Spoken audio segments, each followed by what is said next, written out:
So anyway, I am a cat lover and I love to run. I'm sorry I'm being about cats again. I really love cats. Thanks for tuning in to what is definitely going to be a ridiculous episode of the MMA Roundtable.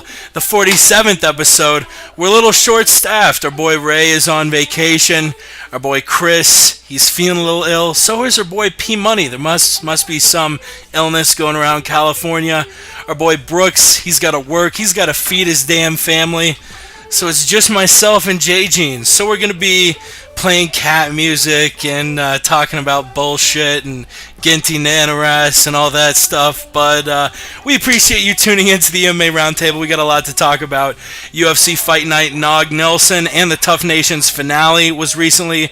We also have UFC on Fox 11 to break down. Fabricio Werdum and Travis Browne. That's going to be an excellent fight. Jones vs. Teixeira, UFC 172. We're going to break that down as well. We got a shitload of MMA news to break down. It's been a crazy month, April. It's April 17th, the 47th episode of the MMA Roundtable. Thanks for tuning in. Let's do this.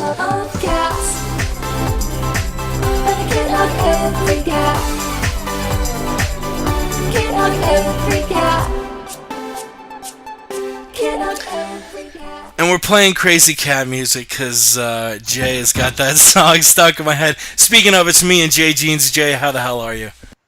I'm very well, thanks. I can't actually remember if I unmuted myself. Can you hear me properly, Jay? We can hear you properly as fuck. You're back home for holiday. How's the family doing? Yes, they're all good, thanks. My sister's coming down tomorrow, so that's going to be fun. And yeah, everything's going well. Managed to somehow stay up till quite late last night and get up fairly early this morning to watch the fights and then head home. So yeah, I'm doing well. How about you, Jay? I'm doing good. It was a fun UFC last night, doing some podcasts today. Not working, going to be working my ass off over the weekend, but I'm enjoying my days off. Jay, have you told your parents you have AIDS yet? No, I have not. They do not know this yet. You got to keep this a secret, man. Controversial. I don't know. We'll try and keep it secret, but we do appreciate you listening to the MMA Roundtable. We'll try and stick to the MMA as much as possible. Jay will want to talk about cats. I'll want to talk about playoff hockey, but we're gonna stay on the topic. Follow Jay on Twitter at TheJJeans. Follow us at the MMA Podcast. We actually do a show every Wednesday night, which we didn't do a Wednesday night show this week because there was a UFC and then the Ultimate Fighter. So we're actually doing this week's episode of the MMA Podcast tonight, same time, midnight Eastern, 9 p.m. Pacific. We're going to be talking about the same cards, talking about the Ultimate Fighter, a little bit both, Tough Brazil 3, where we saw the Brazilian Brawl with Chael and Vanderlei, and also the debut episode of TUF 19, Penn versus Edgar. A bunch of cards to talk about, though. If you do want to join into the conversation, we really like people tweeting in, calling in. If you'd like to call in, the phone number is area code 213-457-3380, 213-457-3380, or you can Skype us at the MMA Podcast, or just send us a tweet at the MMA Podcast. We'll read it live on air. And I think that is all the bullshit I got to break down. Of course, follow our friends at MMA Mental, The Aunt Jimmy Show, Ross Finkelstein, Yeah, The Truth, C. Lowenstein, Sweet Pappy Jones, The MMA Addiction. You know the deal, people. Let's get straight to it. I do want to talk about last night's TUF Nations Finale, but sort of to do everything in chronological order. Let's start with UFC Fight Night 39, Big Nog versus Roy Nelson. It was in Abu Dhabi. It was sort of a weird Friday early afternoon card because they were doing it in the Middle East. But let's start with that UFC Fight Pass card. We saw 4 prelims, 2 finishes. Hani Yahya, I guess you can call it a finish against Johnny Bedford. It was a no contest because of an accidental headbutt. But we saw a real finish in Thales Ladies with a very impressive TKO 45 seconds into the fight. We also saw Jim Ehlers defeat Alan Omer in both of their UFC debuts, split decision, and Jared Rochold defeating Danny Omalanchuk via a very one-sided unanimous decision. What did you make of these fights? What stood out to you? The Rana Yaya fight, that was absolutely crazy. It was really weird how cocky Johnny Bedford was after he finished somebody with an accidental headbutt. Yeah, I mean, that was the thing, that after the fight, Yaya was out cold, clearly. He got knocked out. There's no doubt about that. Bedford, though, made it look like he didn't even check the screens to see how it happened. Like, surely, if you hit somebody, you know when you hit somebody, you know how hard you hit them. From, my experience, where somebody complains that they're like, oh, my ribs hurt. It's like, well, I didn't hit you in the ribs, I hit you in the arm, but you're just trying to get out of sparring or something. Bedford must have known that he didn't hit him with a good move. And so I think he was trying to play off. He's almost trying to play off that he hit him with a legal move to make it seem like the referee, will declare that he's a winner by knockout. But he must have known in his head it wasn't a clean shot. That's why I think he's going around. That's why I think he got a bit amped up over it, because he knew the DQ was coming. That's just my thoughts, though. Yeah, that very well could have been it. He was sort of trying to sell something. Personally, I was really impressed with Thales Lace. He is very underrated. You don't need to look that far back, and the guy's always fighting for championships. In 2009, he fought Anderson Silva for the middleweight championship, fought to a 5-round decision. Fought for a couple other championships after leaving the UFC. I believe he only had one more fight in the UFC after losing to Anderson Silva. I think he lost to Alessio Sakara. Left the UFC for a little while, rejoined August 2013. Since then, he's looking very good. He's 3-0. He defeated Tom Watson, Ed Herman, and Trevor Smith. None of those guys are slouches. I would like to see him fight a ranked guy next, because I think Thales Lates is legit. We'll move on, sort of bunching the fights up in little groups, because we do not have time to break down every single fight on 4 cards. We're going to be previewing 2 cards at the end of the show in UFC on Fox 11 and UFC 172. And breaking down, obviously, this card and last night's card. Let's move to the main event. Group those first 2 fights up. Ramsey Nijem defeating Beneil Darash via TKO in the first round. A lot of people thought this was going to be a very close fight. Darash was well known on the grappling circuits, but the TUF 13 runner-up Nijem did a very good job getting the TKO in the first round. Actually earned himself a Performance of the Night bonus. And Ryan LaFleur defeated John Howard via unanimous decision. Another tough test put in front of Ryan LaFleur that he passed with flying colors. He's on a very good streak. He beat Howard, McGee, and sort of like Lates, I really expect him to get a big step up in opponent next. What did you think of the Nijem and LaFleur wins, Jay? Nijem absolutely destroyed Barney Eel, as we called him before the fight started. Barney, that was a hell of a fight. I did not expect Nijem to win. No, not only did I not expect him to win, I didn't expect him to dominate. Barney, how the hell he was still in that fight. He was absolutely getting pounded. He's going for the leg lock. I think there was even a time where I just thought he somehow won this, but no, he got absolutely mauled. He has a hell of a chin, though, because he never went out. And LaFleur Howard. LaFleur's been in a couple of fights now. He doesn't look like he's going to be the best in the world, but he has still won every one of his fights, and the last 2 have been close with Howard and McGee. We really don't know where he can go with this. It's almost the curse. You win these fights, but you don't make it look like you absolutely dominate them. So it puts you in a weird position. He seems to be at the level of competition, just the right level of competition right now. But I think LaFleur does deserve a step up in competition. I think Nijem is really at the bottom of the lightweight division as well.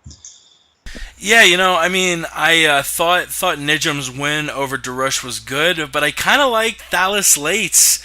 45, he finished Trevor Smith in 45 seconds. It took Nijam 4.5 minutes. I mean, not that that should have anything to do with it, but you finish him in under a minute. It wasn't, any less of a KO than Nijam's. I don't know. We will be talking about the other KO of the night, Nelson over Nog, in a second. But first, let's hit the co-main event, the fight that won Fight of the Night.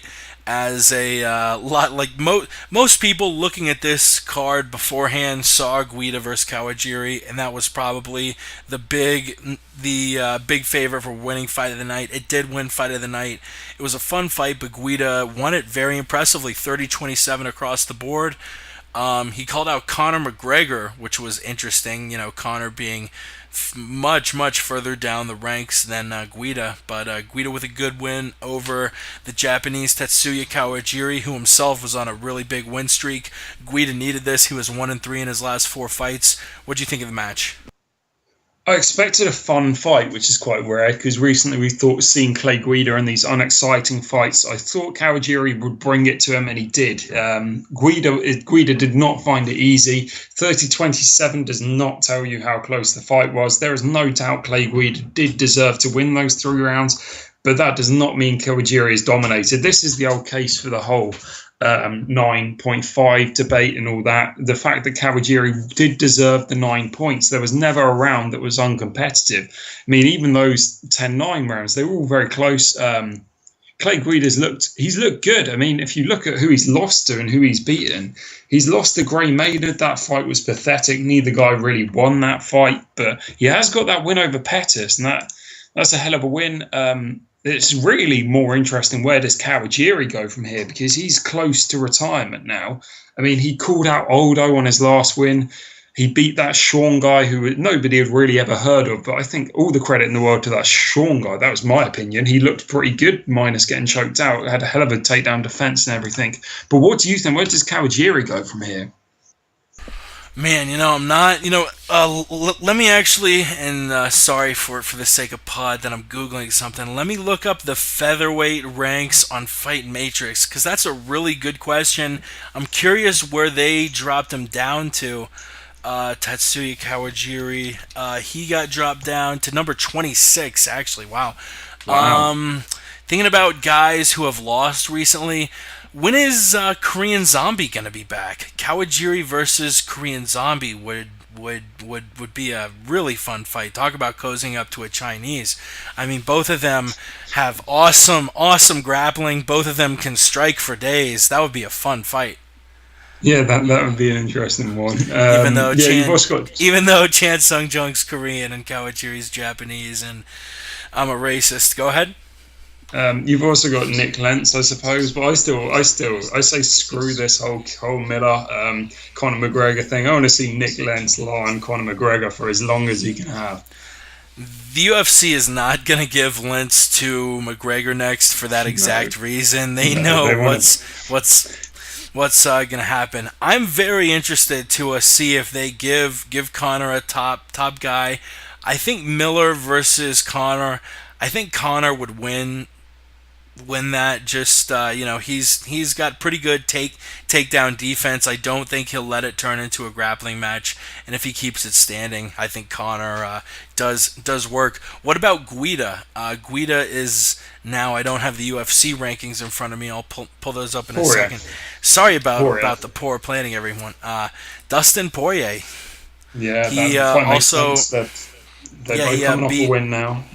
Yeah, he beat Akira Corsani last night.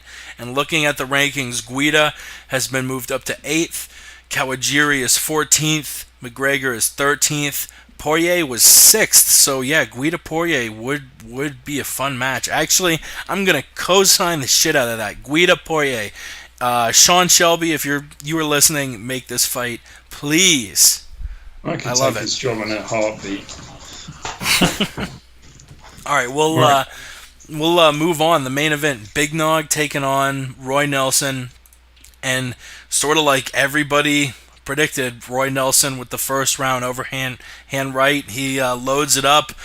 Nog threw a jab, didn't put his arm back up. I mean, I hate to call someone who is a legend sloppy, but it was sloppy boxing, and Roy took advantage of it, landed a overhand right, and moved himself up the rankings. This was pretty much exactly what I expected. I said on previous shows that I thought Roy was going to be able to keep the fight standing, and standing up, Big Nog didn't have a chance. That's what we pretty much saw. Roy Nelson now ninth in the heavyweight division.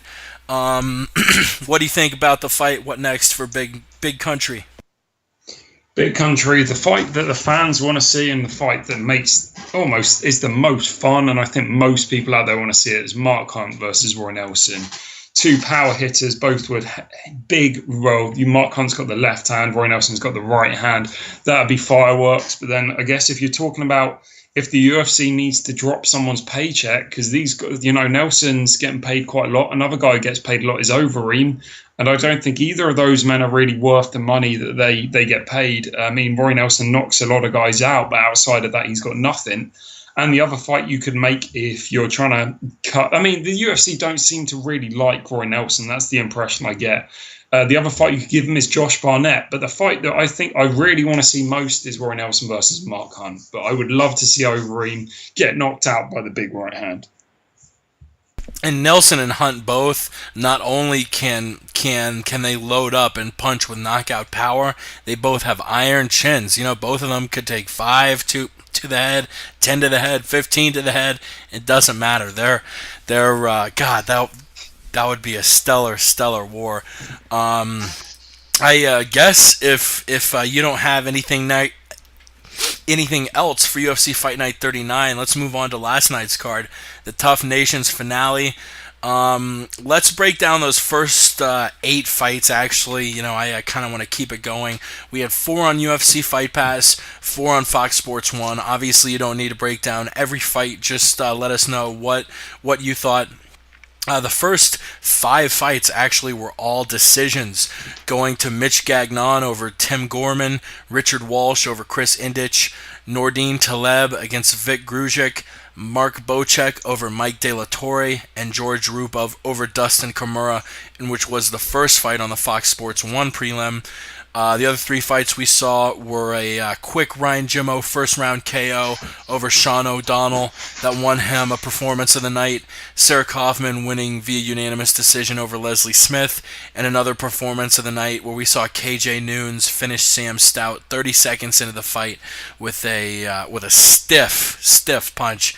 What you think of those 8 fights? What stood out? To me, it was obviously the performances of the night in Jimmo and Noons. But what stood out to you, brother? What stood out quite a bit was Tim Gorman. What the hell is he supposed to be good at? It looked like Mitch Gagnon had his number everywhere. Gorman couldn't get a takedown. He had nothing on his back. We didn't ever get to see his top game because he didn't land one takedown on the feet. It was all Gagnon. I mean, Gagnon's he's got a lot of power, but he really looked like Tim Gorman had never. He had no game plan. That really stood out. You also had, of course, Mark Bocek versus Mike De La Torre. That was a fun fight, actually. Of course, Jimmo's fight. He looked in more trouble than he probably should have been. Sarah Kaufman should have got the finish in that fight. Leslie Smith was far too in it for my liking. I mean, Kaufman's supposed to be a hell of a fighter, and Leslie Smith did a good job, I suppose. It's as simple as that. She just seemed like she was prepared for most of Kaufman's game. Again, she wasn't really able to impose her own game because Kaufman was all over her.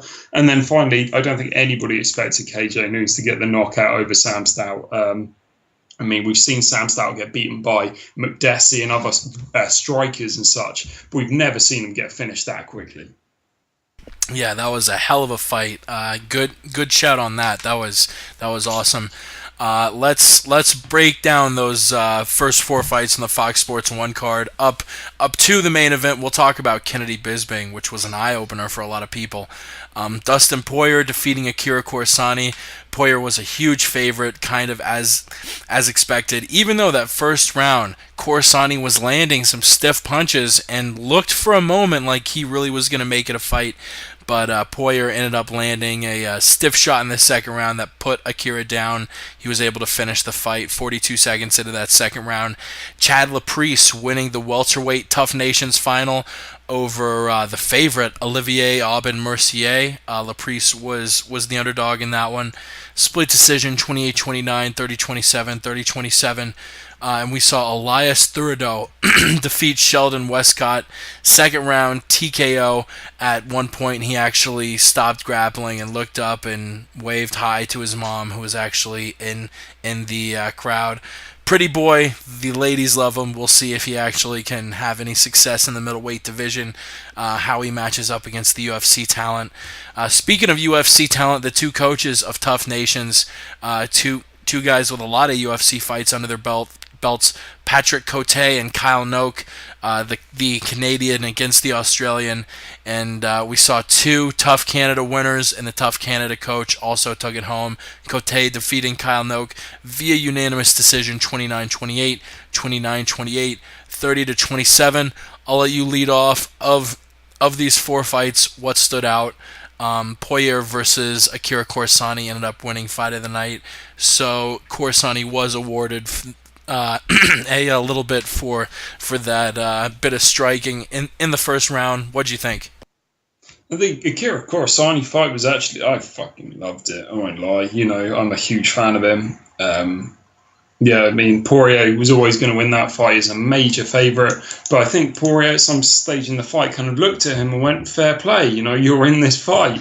Yeah, that was a brilliant moment. Of course, you had Elias. What was really good about Elias. I mean, I really don't like the guy, but he did the whole hi mum thing, and a lot of guys tried to be cocky and all this, but then just less than maybe 40 seconds later, he got the finish. So fair play to him. He clearly knew he was in control. Cheeky. Yes, it was very cheeky. But he got the finish, which is fair play. But who is Sheldon Westcott and who is Elias? Who are these guys? Tit wobblers. Tit wobblers indeed. Chad Laprise, he looked good. Olivier looked like he forgot that he was a grappler in a striker versus grappler match. And Patrick Cote won the fight, getting takedowns in every round. It was as simple as that. Kyle Noak looked better on the feet. It'd be competitive for maybe the first 3 minutes, and then Cote would win the next two. And he was happy just days. Too dominant on top. Yeah. And I guess we're discussing Tim Kennedy versus Bisping next, so I'll hold my opinions about that. Go ahead and lead off, man. What did you think? Kennedy, Bisping, break it down for us.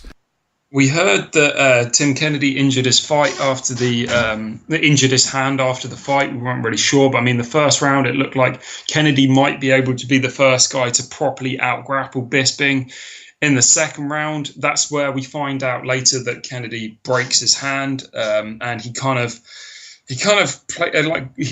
tries to take a breather. Clearly, looking back at it, if he hurt his hand, then in the third round he sucked it up, got the takedowns again. The fourth round was probably the most competitive in the fight. Statistically, it said Bisping actually won that fourth round. But then the fifth round, guess what happened? My TV decided to reset itself, so I didn't see the decision and I didn't see the fifth round. But he got the Jake Walters play-by-play. Yes, exactly. I think I actually left early. I was so annoyed. I was tired. I was exhausted. And then my TV box decided, time to reset. I was so angry. I just left the room. I was frustrated. I kind of knew we saw near the end of before it blacked out, we saw Tim Kennedy get a takedown. So I pretty much thought that was it. But so you're going to have to break down the fifth round for me, Jake. The fifth round was just more of what we saw. Kennedy really grinded Michael out, brought him into deep waters. Excellent fight. You know, I don't really agree with the 50-45. I think Bisping definitely won that second round, but the fourth round was close. It could have been a 10-10. Either way, Kennedy won the fight. Looking ahead, what do you think's next for Tim Kennedy? Currently, I guess this was before the fight. Bisping was 6th. Kennedy was 8th. Looking at the top 5, we got Anderson, who's not going to be fighting until 2015. Lyoto is going to fight the champ. Vitor, who knows if he gets a title shot next. Jacare, no one knows his next opponent. And Rockhold. Any of those guys next on the docket for Mr. Tim Kennedy? If you think about Jacare, I heard he was injured or something, but I could see that fight being made. It'll be interesting. I guess you got Musasi versus Munoz. That fight could have a quick come round. But overall, I think Kennedy deserves a step up. And if Rockhold can get past Boach, we could easily see the rematch between Rockhold and Kennedy. That would be a fun fight. I don't know. I feel like the UFC, more times than not, kind of tries to avoid rematches and stuff like that. What about next for Michael Bisping? You know, I mean, looking at his record, Jay, you made an excellent point yesterday when we were just chatting during the fights. Michael Bisping doesn't have many quality wins on his record. I mean, pretty much everyone he's beaten, if not literally everybody he's beaten, does not currently have a job in the UFC. He has no wins against any current UFC middleweights. What do you make of that, and what next for the count? I don't make of it anything, because I was the one who said it. I stated it as fact. It's out there. The fact that Michael Bisping is either shielded or he's just been unlucky with his opponents. But when you really question how much they brought to the table against him, I mean, very few of them had much of a threat on him. I mean, people thought that Alan Belcher did, but did he really? When you saw the fight, I mean, Brian Stan did, no doubt, but we saw how easy Bisping was able to get the takedown. I have no idea where Bisping goes from here. I could see him almost being used as a step up for guys. If Brad Tavares, I think Brad Tavares is fighting next weekend. If Brad Tavares can get a win, I could easily see Bisping versus Tavares being made. Oh, yeah, Tavares versus Yoel Romero. Either of those guys, the loser of that fight could very well find themselves fighting Michael Bisping. I could see Kung Lee being brought in. I could see Rich Franklin being brought in. I could see even Uriah Hall maybe. Just somebody who needs that step up, who needs a win over Bisping to either help them platform their career or just to, it's just to end their career. I don't see him being used for much more, especially since we're starting to question how good he is. I mean, he didn't throw one leg kick in the entire fight. I think he's blind. I think he's blind. I seriously do. Yeah. What do you think about he was out for a year with an eye injury. He's coming back. His eye, cosmetically at least, does not look fixed. Do you think that played a big role in the Kennedy fight? I said this a couple of weeks back on the last roundtable. I said that he still didn't look normal. And then I think Ray said something like, well, he's been cleared by the doctors, so I'm sure he's fine. He did not throw a single leg kick. Every single strike was going to the head. Even he didn't, I can't remember him going for much to the body except for knees when he was in the clinch. It's felt to me like he was only looking at one area. I don't know whether he had tunneled vision or something, but to me, he wasn't setting anything up. It didn't look like the Michael Bisping we're used to. I think I was talking to you about it. I mean, the takedowns. I don't know whether he just couldn't see. His movement was all wrong. But no, he definitely wasn't the same fighter we've seen against people like Akiyama, people like Jorge Riviera, where he's just constantly darting in and out. He just wasn't the same fighter. And I think, I'm going to check the stats out in a minute to see where he threw punches to. Was that just my imagination saying he wasn't throwing anything anywhere else, or was he only headhunting? Yeah, that's a fucking awesome point. Bisping he obviously had a game plan going in, but looking at it, I mean, he looked like such a shell of himself if you match him up to the Michael Bisping that fought Chael Sonnen. The Michael Bisping that, in my eyes, and yes, Chael Sonnen is my favorite fighter, I think Bisping won that fight. It was super close. I'm super glad Chael won, but Bisping grinded him out so hard. And man, he just was not a shell of, or just not at his full potential, rather. Unless you have anything to chime in, you ready to get to the bonehead of the week? Just looking over it, I don't think there's actually anything about the specific stats, the body to the head and everything quite yet. Okay. So it's going to be interesting over the next few weeks to see whether anything comes up, because I don't think his vision was there. And that's my feeling. True. Yeah, it's I don't know. I mean, shit. Maybe he gets more medical treatment. Maybe he retires. I mean, if he can't see well, he shouldn't fight anymore. Man, I agree. That's fucking sad. You ready to do the bonehead of the week? I don't think I've got a bonehead, but let's do this. Well, I've got one. Think of one while I do mine proper. Let's do it. Boom, boom, boom, boom, boom, boom, boom, boom, boom. Now tell me what you gonna do when it ain't nowhere to run. When judgment comes for you, when judgment comes for you. What you gonna do when it ain't nowhere to hide. When judgment comes for you, 'cause it's gonna come for you. My bonehead this week is brutally obvious. Jon Jones, what the fuck are you thinking, man? Alright, so like this 15, 14-year-old kid says to him on Twitter, doesn't cuss him out, just says, oh, why are you going to talk shit about Gustafsson and say he's a coward when you got carried out of the ring and won't agree to a rematch?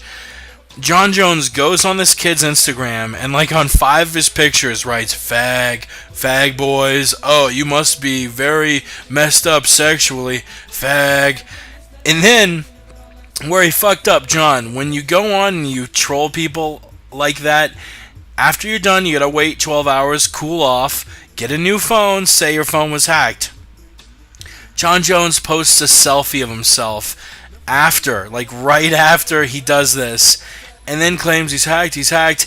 Dana White says he's hacked. Melky Kawa says he's hacked. Of course, they're going to try and protect John because they stand to make a lot of money off John. And Jon Jones just being a damn idiot going on Instagram. Man, what a son of a bitch. Jay, who's your bonehead? Right, I'm just trying to check some things out. Of course, the promotion RFA, they've had 2 situations recently.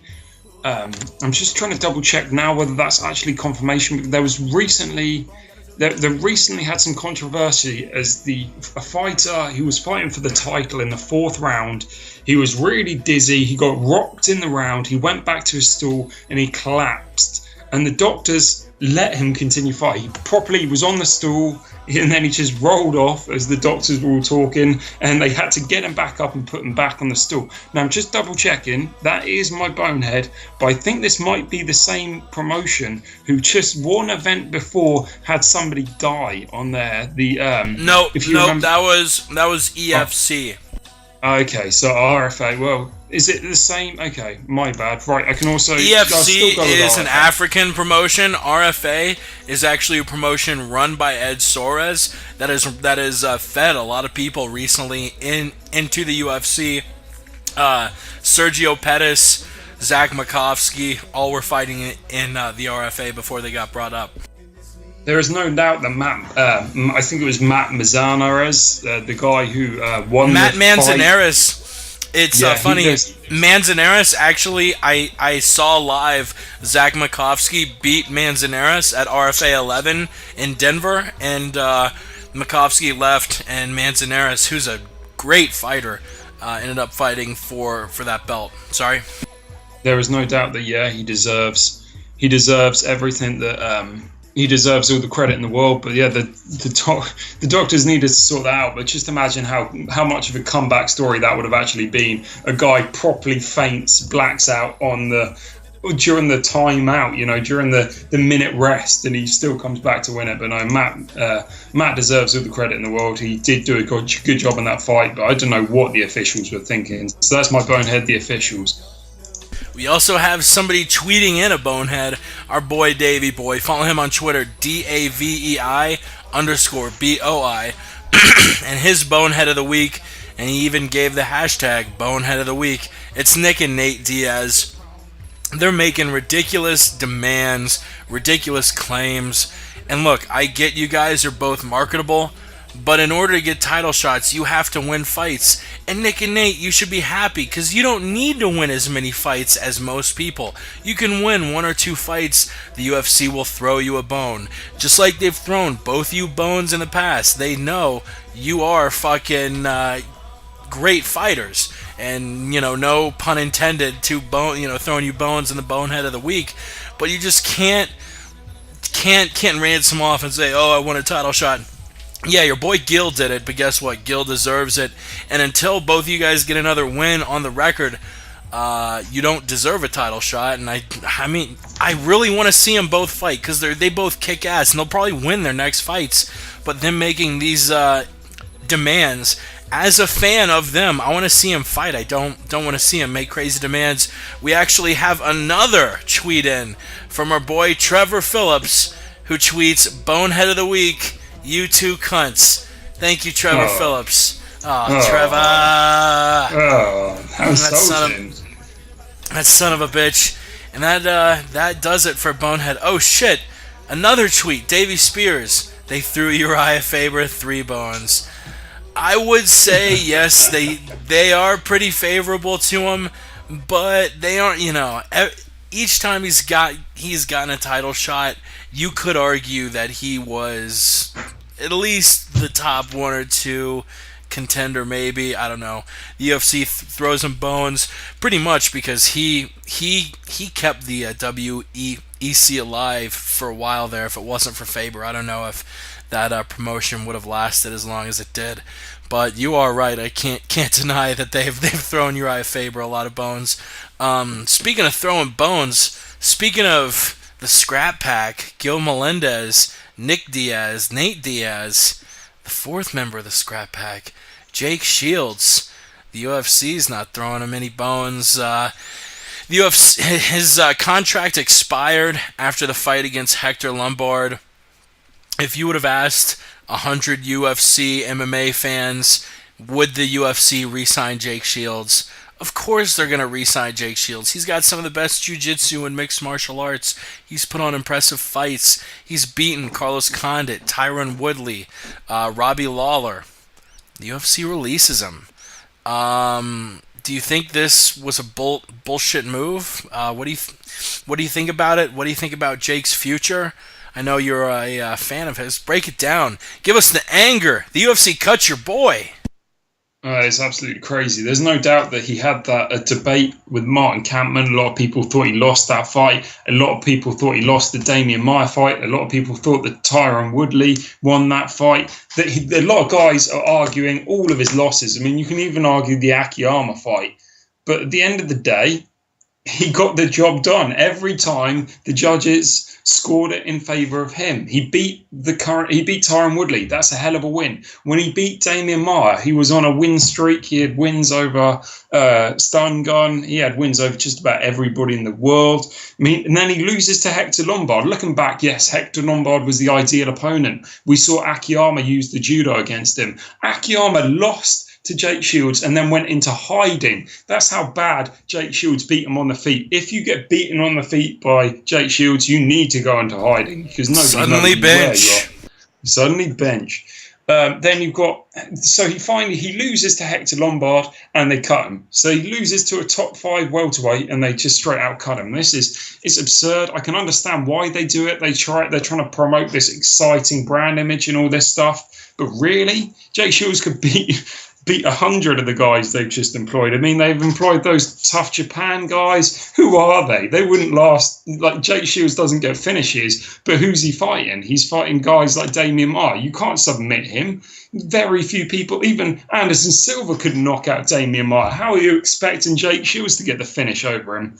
The UFC are crazy releasing him. I'd rather see Jake Shields fight than have these 13 fight cards with a whole bunch of bums getting decisions. I'd rather see one Jake Shields decision and only see 5 fights, but whatever. It's just a stupid thing. Wow, our boy Davey actually giving us some breaking news. 21 minutes ago, Damon Martin tweeted Jake Shields has signed with the World Series of Fighting. Full story coming shortly. So what do you think about Jake Shields and WSOF? Think he does well? I'm excited to see Polaris versus Jake Shields. That's going to be a fun fight, I think. Yeah, fair play, Davey boy, bringing in the breaking news, catching me off guard. But yeah, I think that's a fight I want to see. I want to see how well Jake Shields defends a leg lock. And yeah, I suppose if things go well, we'll see it. But first of all, let's see Berkman versus Shields. I mean, Fitch got stumped by the neutralization. So yeah, let's see Shields versus Berkman. That fight excites me to begin with.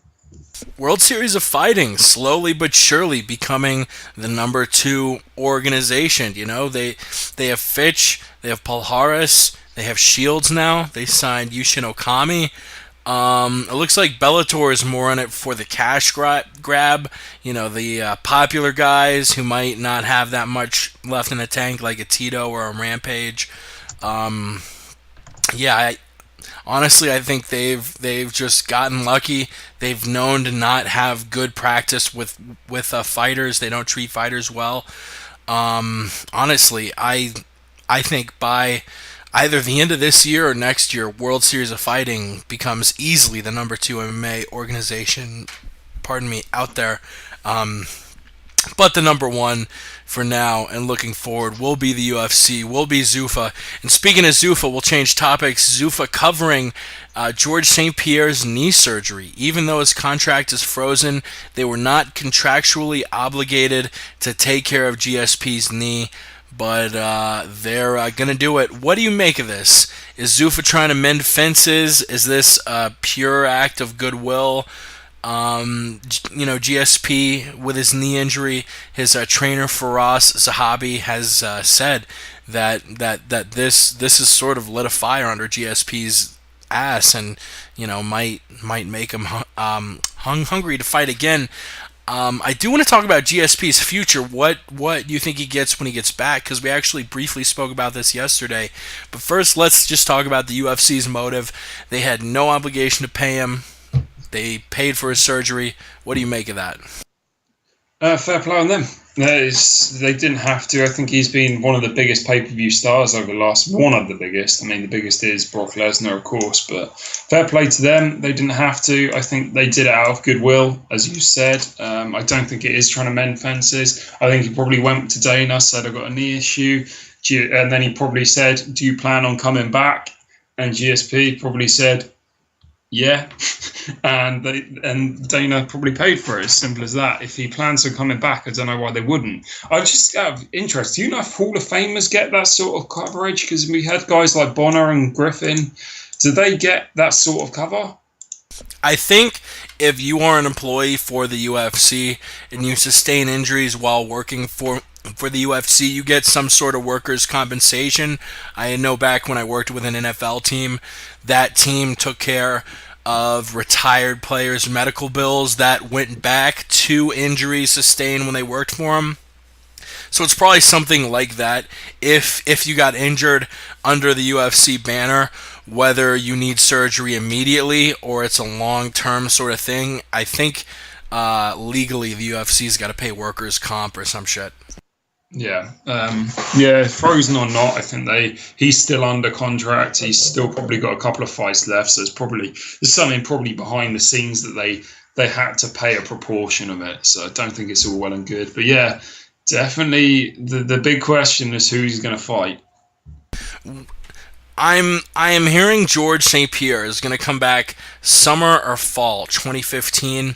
I don't know if we really can forecast who he's going to fight yet, because so much is going to happen.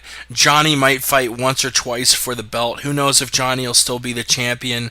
You have Robbie Lawler still out there about to fight Ellenberger. You have Woodley versus Rory, which we're actually going to talk about later. You got Lombard, you got Kim, you got Diaz. There is going to be a lot of shuffling in the next year. And in the next calendar year, from now to April 2015, George will not fight. We might know April, George might be getting close to a comeback. But we're over a year from George's return, so I don't know if it's a little too early to talk about specific opponents, but what I think we can talk about, does George St. Pierre get an immediate title shot when he comes back, or should the UFC make him fight a number, I think all of us can agree they shouldn't make him fight 2 or more times between getting a title. He either should get an immediate title shot or have one fight and then a title shot. Which of those two do you prefer for George? I think the same situation I had Cruz in. I'd rather see him come back and fight even a low-ranked welterweight and immediately get a top fight. Because, of course, this guy, he's been the best in the world for a long time. and then he gets injured, has this injury. He still deserves that title shot, and he shouldn't have to beat a contender to do it. That's the way I view it. And maybe I've got a very weird opinion on this, but I'd rather see he's injured, so he won't be. He's come back from injury, so it won't be at full potential.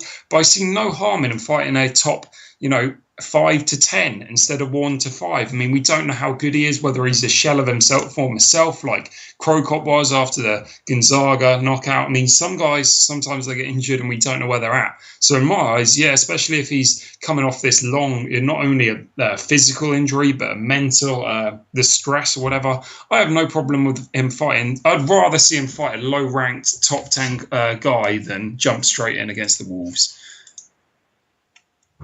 Yeah, I totally agree. Let's move from pound for pound great to pound for pound great. GSP, John Jones. He was my bonehead of the week, harassing this kid on Instagram. I pretty much laid it out in the bonehead how he called this kid a fag on 5 different pictures, and then tweets a selfie. So like, either the hacker looked exactly like John Jones, or maybe snuck a pic of him after he called all those kids fags. What do you make of it? Do you really think John Jones' phone was hacked? I can't stand John Jones, man. There's just everything about him. I just can't stand him. No, was his phone hacked? I don't think so. I think he probably sent those tweets out, probably realised that wasn't a good thing to do. His manager got in contact with him and he decided he needs an alibi. Everything about John Jones just gets me the wrong way, and I don't think he is a nice person at the end of the day. I don't think he's a bad person in the way that he goes around deliberately doing this stuff and he actually has something against gay people. I just think he doesn't think about his actions, and he's just... it just winds me up. Well, what about you? I think, I said the exact same thing on the Word on the Street on Tuesday night. If you were to ask me to make a short list of 5 fighters who I think are immature enough to go on Instagram and call a kid a fag, John Jones is number 1. I mean, he just doesn't seem like a good guy. He moons fans. He doesn't sign shit because you have a replica belt and I have the real belt, and I don't sign replica belts because you didn't earn it. Like, shut the fuck up. He's so self-absorbed. I have no interest in ever talking to him on the show, meeting him in real life. He's just a disrespectful piece of shit. Moving on. Speaking of disrespect, the Gracie family not impressed with Eddie Bravo. Royce Gracie accosting Eddie Bravo after Metamoris 3. Royler Gracie saying that he was not impressed with Bravo. Said that Bravo may have won on points, but I was never in any danger and I dominated the first 10 minutes. What do you make of all this? Is it just, sour milk? Like, whatever the fuck you want to call it? Or, is it bad apples, sour apples? I'm looking for the fucking phrase in my mind, but I can't find it.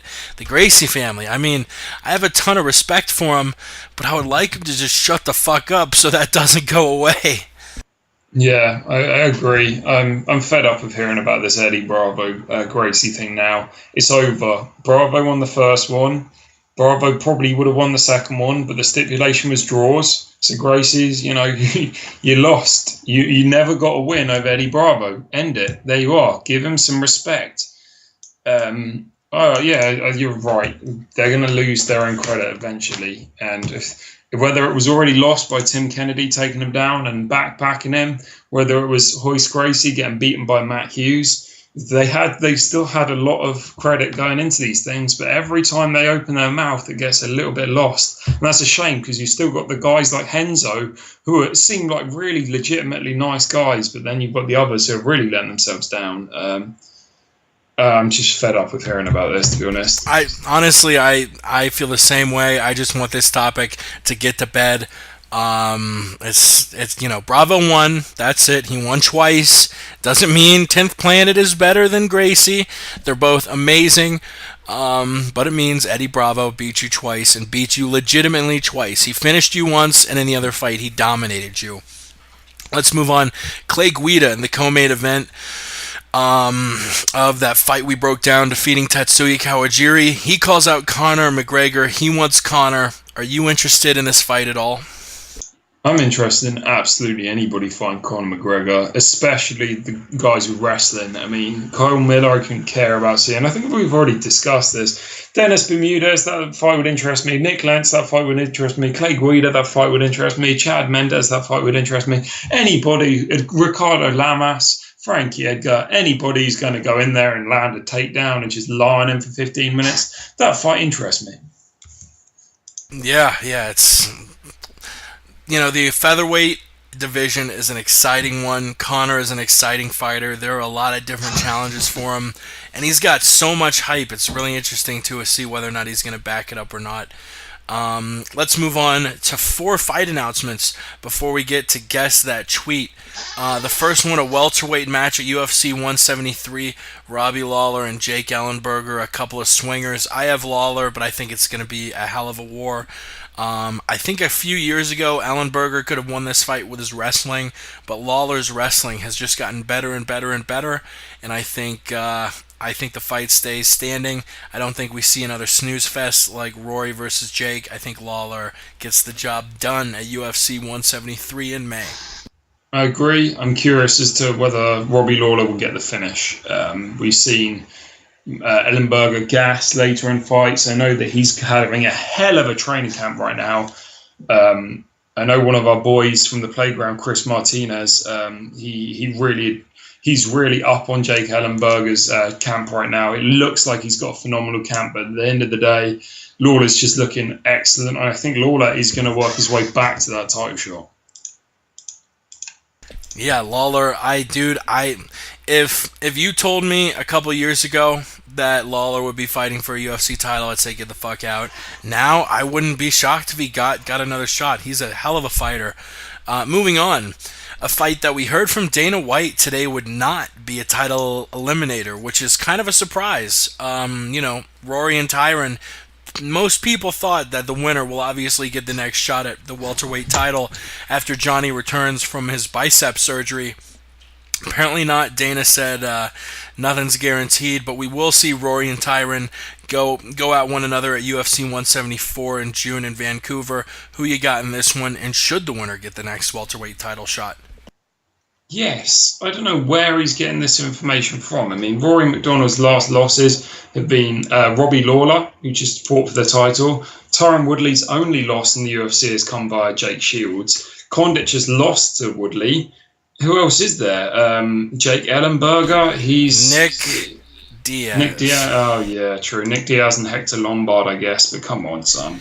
Nick Diaz. Do I think Nick Diaz deserves it? No. Do I think he might get a title shot? I mean, the UFC was following him around with a camera and a boom mic at the Lawler-Hendricks weigh-ins, and he was trash-talking Hendricks.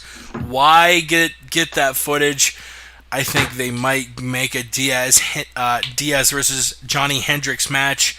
The UFC, I think, is desperate to just put the belt around Nick Diaz's waist because they know that would be almost as marketable as putting a belt around Chael Sonnen's waist.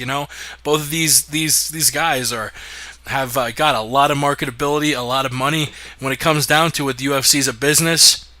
Who should get the shot? What is fair? Of course, the winner of Rory and Tyron, but we've seen a lot in the past. Diaz wasn't first in line when he fought George. Johnny was.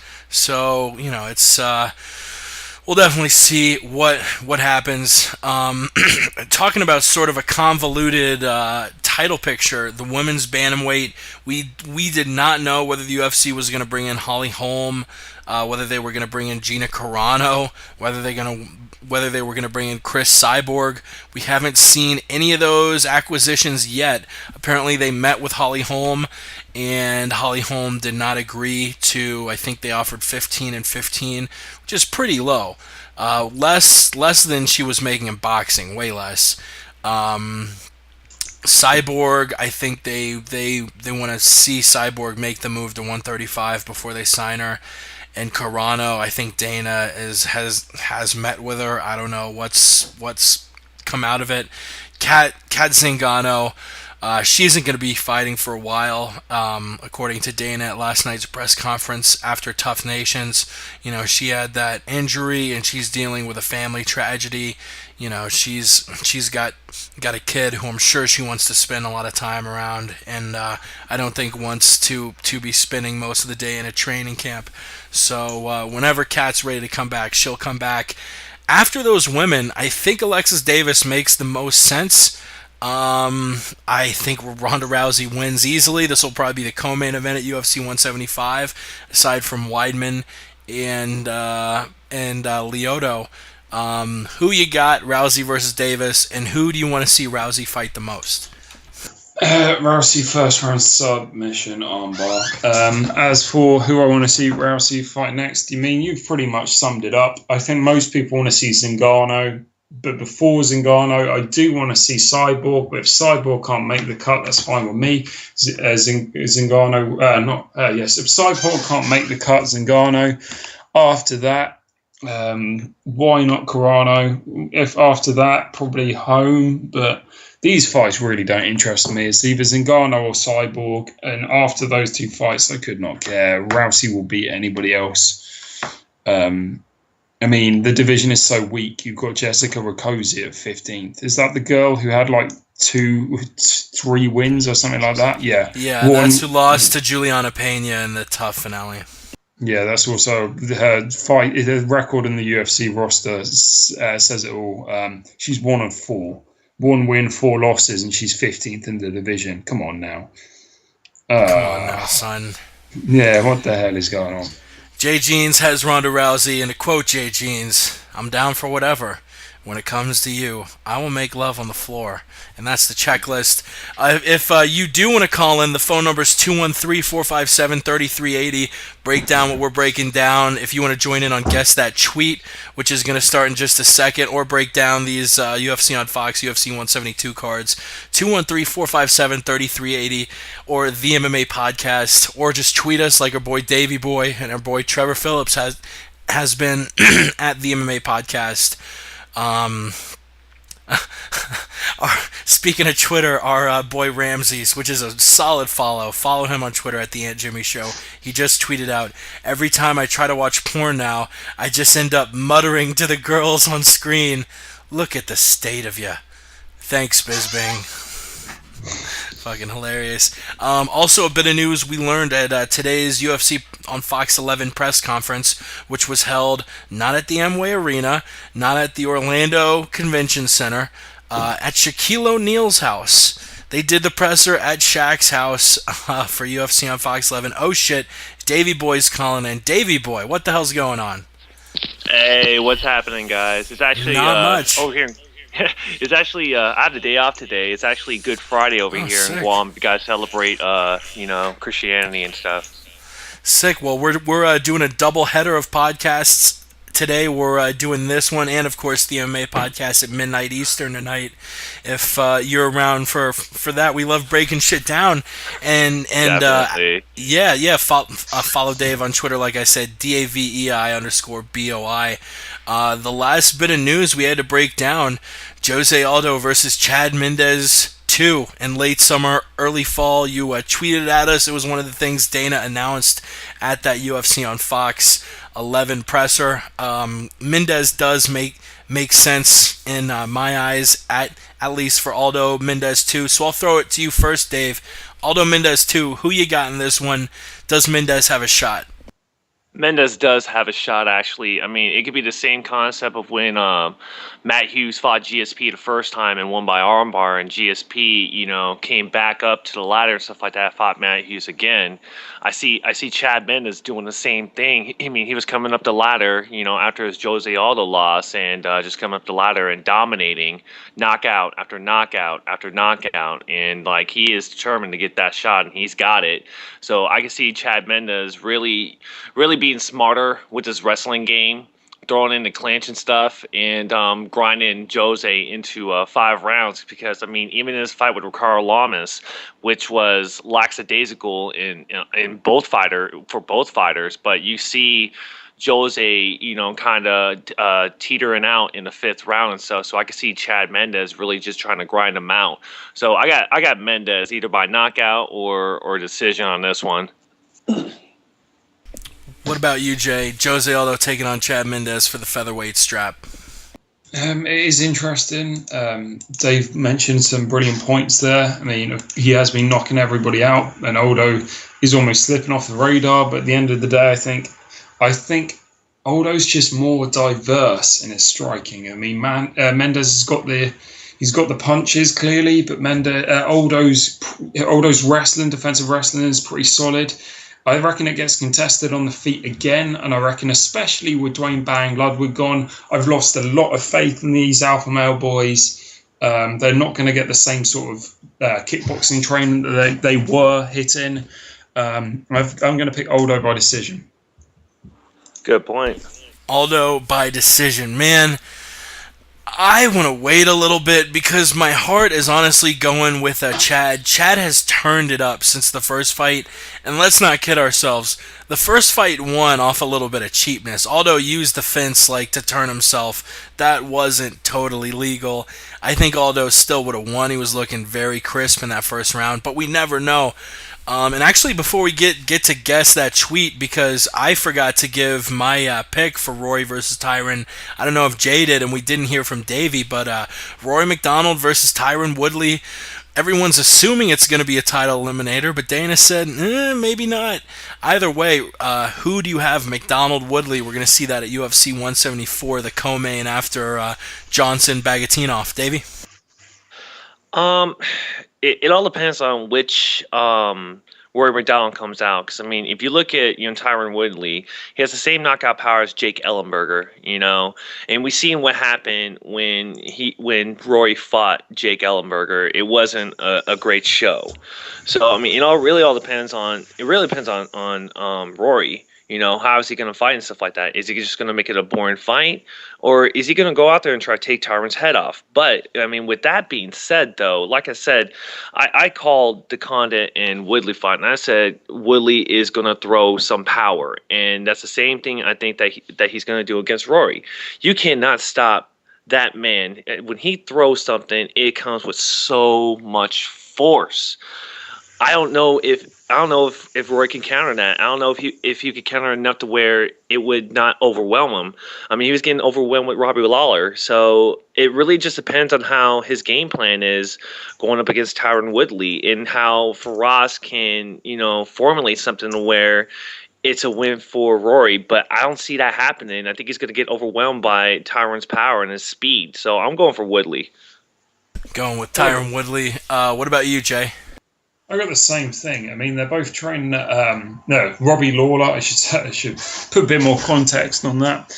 Robbie Lawler and Tyron Woodley. They're both coming out of American Top Team, of course. Tyron Woodley can just implement the same style game plan that Robbie Lawler did. I mean, they've just got to go back to the same sort of routine, the same strike setups. I mean, Robbie Lawler did a hell of a job. If he had the wrestling chops that Woodley did, Woodley should be able to finish this fight. That's kind of my thoughts. I mean, Robbie Lawler finally dropped Rory McDonald in the 3rd round.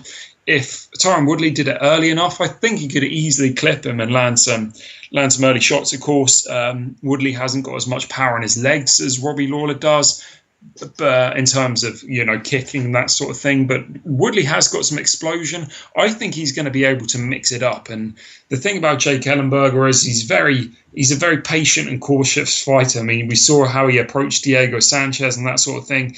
He seems a bit timid at times, and I think that was his issue, especially with the Rory McDonald fight. Unless you're getting into his range, he isn't really one to push into his own comfort range. I mean, we saw that in the Jake Shields fight where he was able to get the knockout, but then in the Campman fights and that sort of thing, if he's not, he waits for you to get into range, and that was a big problem. I think Tyron Woodley's going to have this fight. That's my opinion. Yeah, and actually another addition, Brooks jumping on the MMA Roundtable. He's been on previous roundtables. Brooks, what the hell's up, Oh my God, brother? Brooks! Oh my God. What's going on, guys? Not much. Follow Brooks at Brooks_B in the MMA Addiction, of course. We'll get you to break down these two fights before we move on to the two guests that tweet. Rory McDonald, Tyron Woodley, Jose Aldo versus Chad Mendes 2. I'll throw them over to you. What do you think about both of these fights? Who you got? For the Tyron Woodley and Rory McDonald fight, man, that should be a really good fight. Really close. I mean, it's Tyron's really coming on strong lately. I kind of thought he was falling off there towards the end of the Strike Force thing, but he's looked really good in the UFC, except for the fight with Shields, obviously. But Shields could make anybody look bad, so that's no big surprise. It was a controversial decision. A lot of people thought he won that fight, so really he could be undefeated. He looked great against Carlos Condit. He was winning that fight up until the unfortunate injury. Rory, on the other hand, he everybody was complaining about the fight with Ellenberger. It was kind of boring, but he did what he had to do. Then he came back in his last fight and looked great again. I mean, he didn't get the finish, but he's looking good. Rory, in my opinion, Rory is probably one of the top 3 in the division now, along with Tyron now and Johnny Hendricks. It's tough to call the top 3 in that division because they're all so close. But I think Rory with the game plan that he comes in with, just playing it safe. I know he was kind of looking more for a finish in his most recent outing, but I think that you got to be careful against Woodley, and everybody knows that because he's got so much power. And also his wrestling is really good too. But, I think Rory's going to come in with the right game plan, and people might not like it, but I think Rory's going to do what it takes to probably win a decision in that fight. As far as the Aldo Mendes 2 fight, I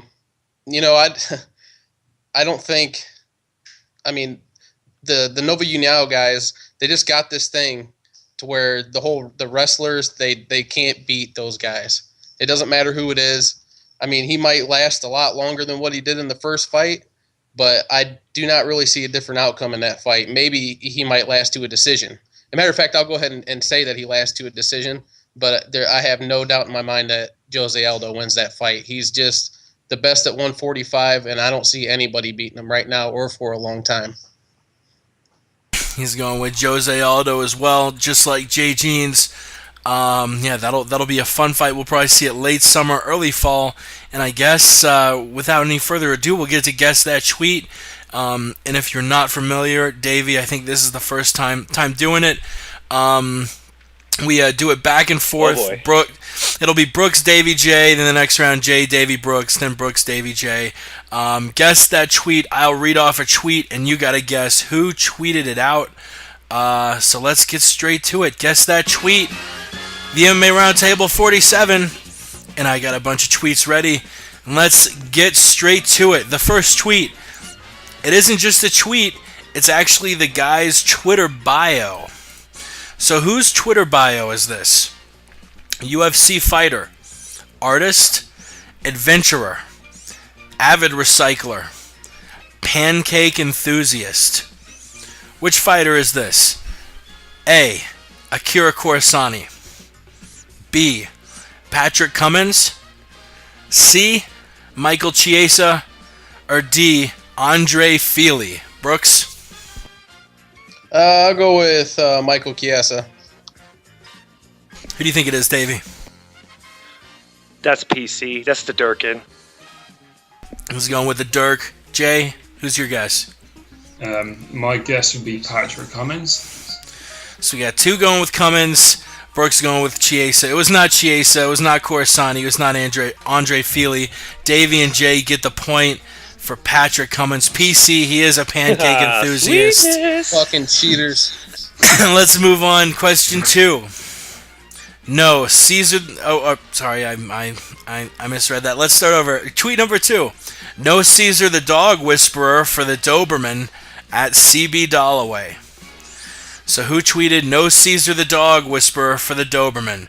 Was it Ryan Jimmo, Ryan Bader, Ryan LaFleur, or Ryan Couture?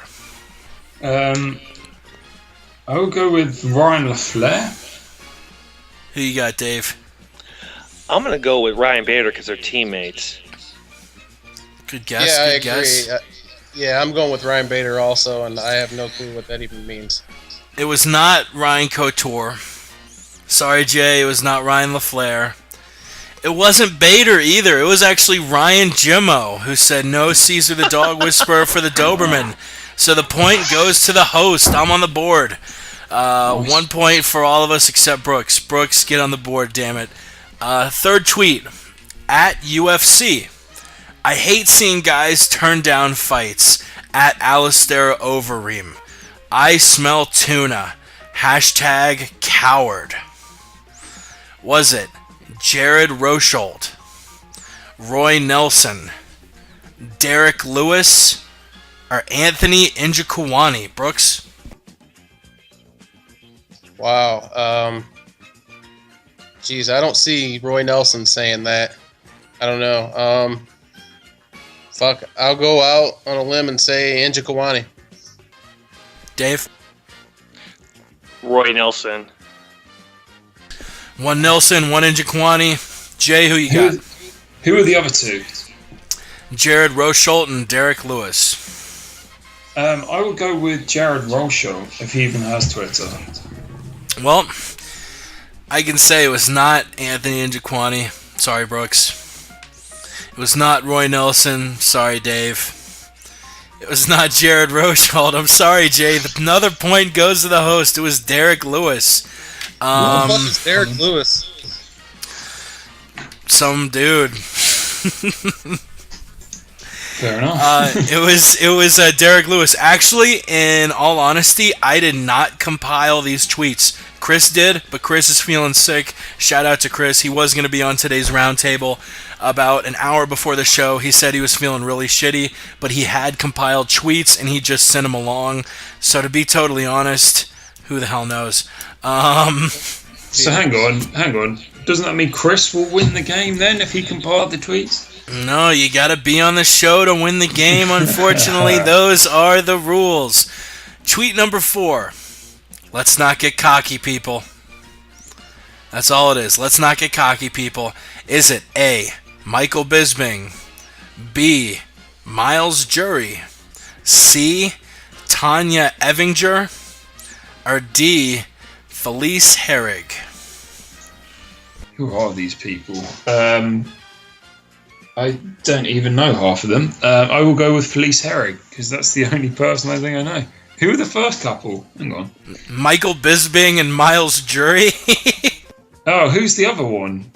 Definitely Tanya Evinger is a female fighter. Okay.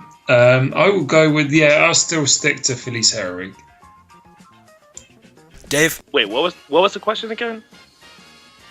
Let's not get cocky, people. Is it Bisping, Jury, Evinger, or Herrig? I'm gonna go with Bisping on this one. Yeah, I gotta go with Brooks, Bisping. Yeah, I gotta go with Bisping too. He just lost, and maybe it was pertaining to that. Well, it's not Miles Jury, and it's not Tanya Evinger, so I'm not going to get a point. It's Felice Herrig. The point goes to Jay. He gives him 2. Nice. Cool. The final tweet, which if Jay or I get a point here, will be the championship tweet. I do have a 6th overtime tweet ready. Davey, you could tie it up. Brooks, you're out of the running. I'm sorry. If Davey gets a point, actually, let's let Davey go after. Let Dave go last, so he can pick someone different than Jay, because he has to get someone different than Jay, because he has to make a point up on him. 5th tweet. Right now, I'm on a chicken fix. I just can't get enough of that little bird. Was it Forrest Griffin, Diego Sanchez, Roy Nelson, or Andre Feely? Jay? We know that Diego Sanchez likes weird food. We know that Roy Nelson probably wouldn't talk about food. Chicken? It's too obvious. How is chicken a weird food? No, he liked the... What did he have the other day? Quail eggs. He had beef tartare and quail eggs, but I wouldn't say chicken is a weird food. Now I'm starting to think that he likes little birds. I'll go with Diego Sanchez then. Dave? Diego Sanchez. Brooks? I'm going with Feely. He's going Feely. It was Diego Sanchez giving the win to Jay. Jay, do you have any words? You are this week's champion. Will I get screwed out of a point like I have been too many times? Not this time. Oh, thank God for that. Thank you very much, boys, for playing. Thank you very much, Jake, for hosting it. Thank you very much, Chris, for compiling the tweets. I hope I don't get screwed out of a point ever again, because I should have about an extra 3 wins to that record. It's just Jake is afraid. That game's a crock of shit. I'm not afraid, people. The game is a crock of shit, and we actually may as well just do the overtime tweet for shits and giggles. It doesn't matter, but let's do it anyway. Tweet 6. I don't train hard to look good or to look strong. I train hard so I can be efficient and violently explosive. Tim Kennedy, Brendan Schaub, Uriah Hall, or Ronda Rousey. We'll throw it to the champ first. Jay? Well, Brendan Schaub's the only one who's out of shape, but however, he isn't explosive. So, out of those guys, who's explosive? Uriah Hall's explosive, and who was the other one? Not Ronda Rousey, it won't be her. Tim Kennedy. No, I'll go with Uriah Hall then. Dave? I'm going with Tim Kennedy. Brooks B. What? Okay, who were the other 2 options? It was Ronda Rousey and who? Uriah Hall, Brendan Schaub, and Tim Kennedy. Brendan Schaub. It was not Uriah Hall. It was not Brendan Schaub. It was not Ronda Rousey. It was Tim Kennedy. Tim Kennedy. Okay. Yeah, that was a All Tim right. Kennedy tweet. Hell yeah. Dave getting the point. That doesn't matter. We got two cards to break down before we send this show out into the internet. The first one, UFC on Fox 11. It's going to be this Saturday in Orlando, Florida on Fox. Let's sort of break the whole prelim card up in one group. We got prelims on Fight Pass. Derek Lewis, there he is. Derek Lewis taking on Jack May. Mirsad Bektik taking on Chaz Skelly. Dustin Ortiz taking on Ray Borg. All 6 of those guys not very well known, maybe aside from Dustin Ortiz. And on the Fox Sports 1 card, we got 6 fights. Jordan Meehan versus Hernani Perpetual. Ko Magalhaes versus Luke Zacharich.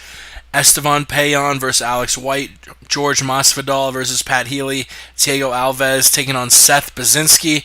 And Rafael Dos Anjos versus Khabib Nurmagomedov in a fight I'm surprised is on the prelims. To me, Khabib versus RDA is the obvious fight that stands out. I'm looking forward to see if Healy can get back on the right track against Masvidal. He's going to be an underdog. Jordan Meehan, a big favorite against Perpetual. And Thiago Alves looking to get another W in the win column. What do you guys think? We'll stick to the order, I guess, of Jay, then Dave, then Brooks, just in the order everyone jumped on the call. Jay? Dustin Ortiz, I'm looking forward to, no doubt. Jordan Meehan should get the nice, quick finish, as well as Ortiz, actually. Ortiz he's facing a nobody, so I'm expecting Ortiz to get the finish on the mat, maybe with the TKO. Meehan should get the finish on the feet. You got, of course, you got Healy fight, that'll be interesting. Alves is coming back off a long layoff, so it'll be interesting to see how he handles Seth's unorthodox wrestling. Then I am pumped out the roof for Khabib versus RDA, man. I love Khabib. I love RDA's recent win streak. I'm gutted. I think that should be on the main card over pretty much all 3, to be honest. As much as Brad Tavares is a fun fight, I could easily see why Brad Tavares would be on that main card. Why that fight could be swapped. What do you think, Dave? I'm actually real pumped for the Eagle to finally get back into the cage, actually. So it's about time somebody wants to step up and fight Khabib. I mean, he was, asking for someone to fight him, so I'm really pumped for that one. Rafael Dos Anjos, I remember watching him back, when he started in UFC. He hasn't, gotten a string of losses, but he stepped up and stuff. So, it should be a good fight, but I think Khabib's going to grind him out. Pat Healy, I do like Pat Healy too. I thought it was kind of unfortunate that they took a win away from him against Jim Miller, and but can't wait to see him step his game back up. But those are the ones that catch my eye so far. Brooks. Yeah, sorry about that. The fights I'm looking forward to, obviously, Jordan Meehan. I know he's coming on a tough loss, and he's been gone for a while now, but he's facing this Perpetuo guy, I believe, if I'm not mistaken, who's coming out of Nova União. Can anybody verify that for me? Because I can't see it right now. No? Okay, great. Anyway, yeah, Jay was saying that it was going to be a nice quick finish for Jordan, which that would be nice if it was, but this Perpetuo guy, he's got a good-looking record, if I remember correctly, and he's fighting out of a great camp. You can never underestimate those Nova União guys. He is fighting out of Nova União. He's 17-3 on a 7-fight win streak. Right. Okay. Yeah. There you go. So anyway, obviously, like everybody else said, the Jorge Masvidal and Pat Bam Bam Hilly fight.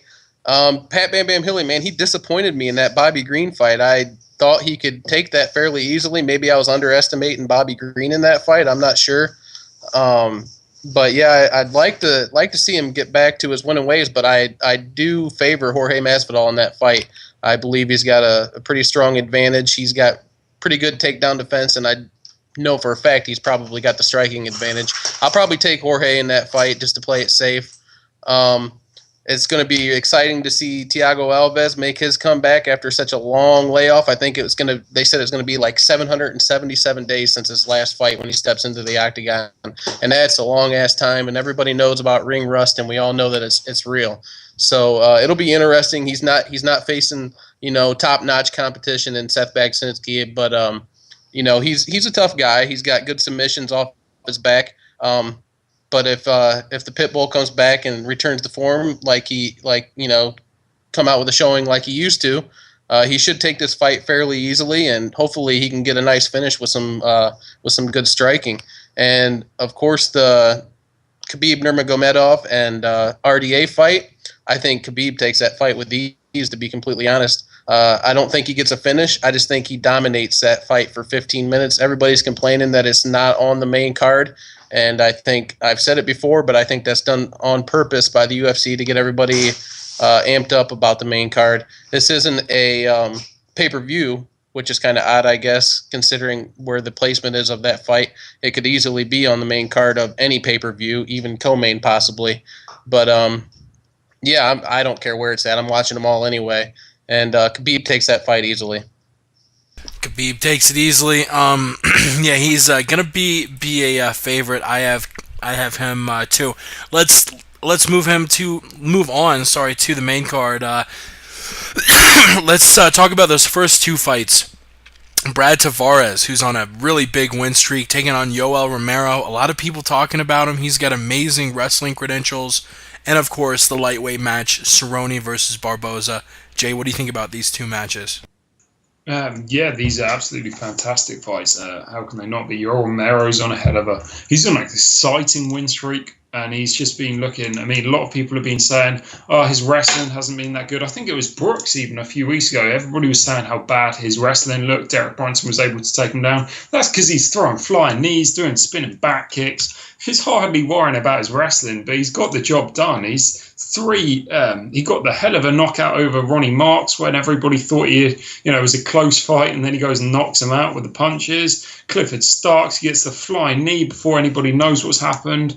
And then you've got the Derek Brunson where he's just elbowing the hell out of his kidneys, and that was a hell of a back and forth fight. And now he's fighting Brad Tavares, who's been quite the opposite. He's been in these boring I think he's won maybe 5. Yeah, he must have won 5 or 6 in a row.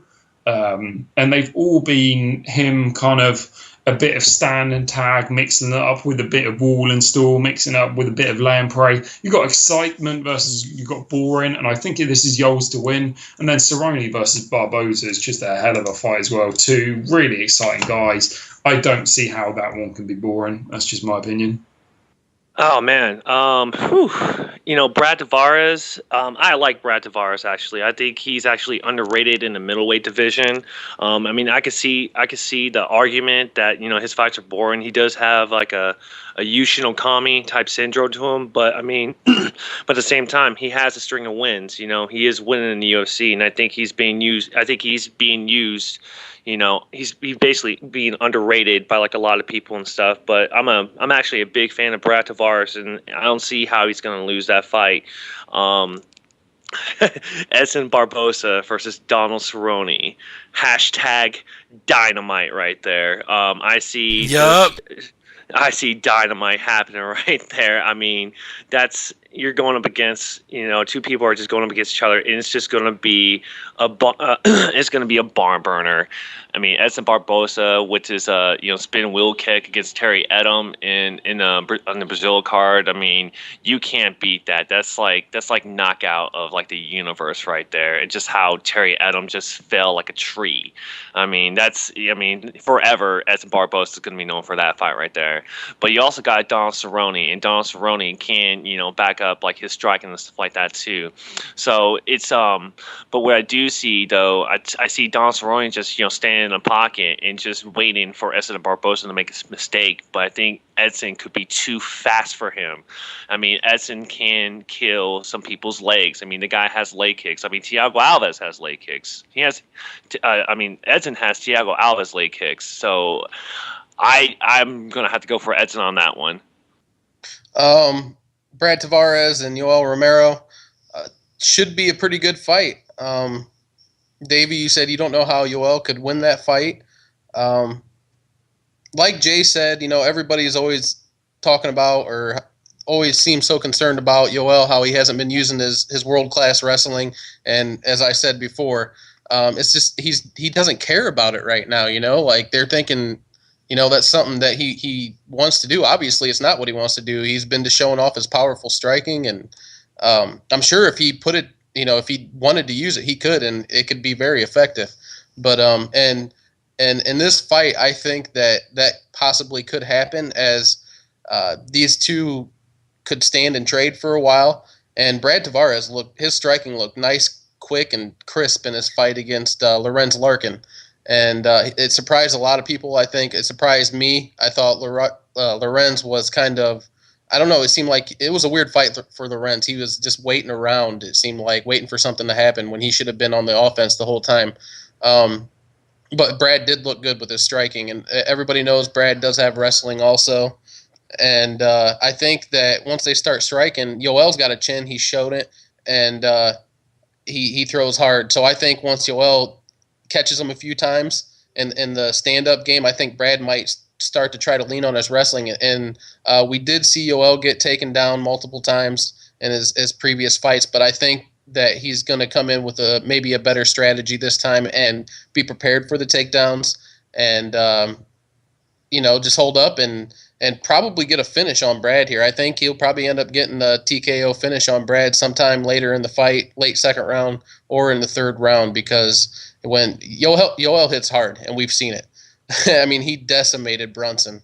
When he started catching him. I do want to say though, like before the two fires started, to interrupt you on that one, Brooks. I do want to see him fight Luke. I do want to see him fight Luke Rockhold, because I mean that guy's been waiting for a while. So like I say, the winner of that fight fights Rockhold. Yeah, that's a good matchup for either of them. But so yeah, like I said, Yoel, I think he's going to get the finish sometime late in the second or in the third round. As for the Donald Cerrone and Edson Barboza fight, this is such a hard fight for me to pick, because it's almost like it's a really even matchup. They've got a lot of the same attributes. Edson obviously has probably got an advantage in the striking department, and Donald's probably got the edge in the submission game. But that's not to say that Cerrone's striking is not good, because it is. And I could see him hanging tough with Barboza, standing up, maybe even catching some good shots in there.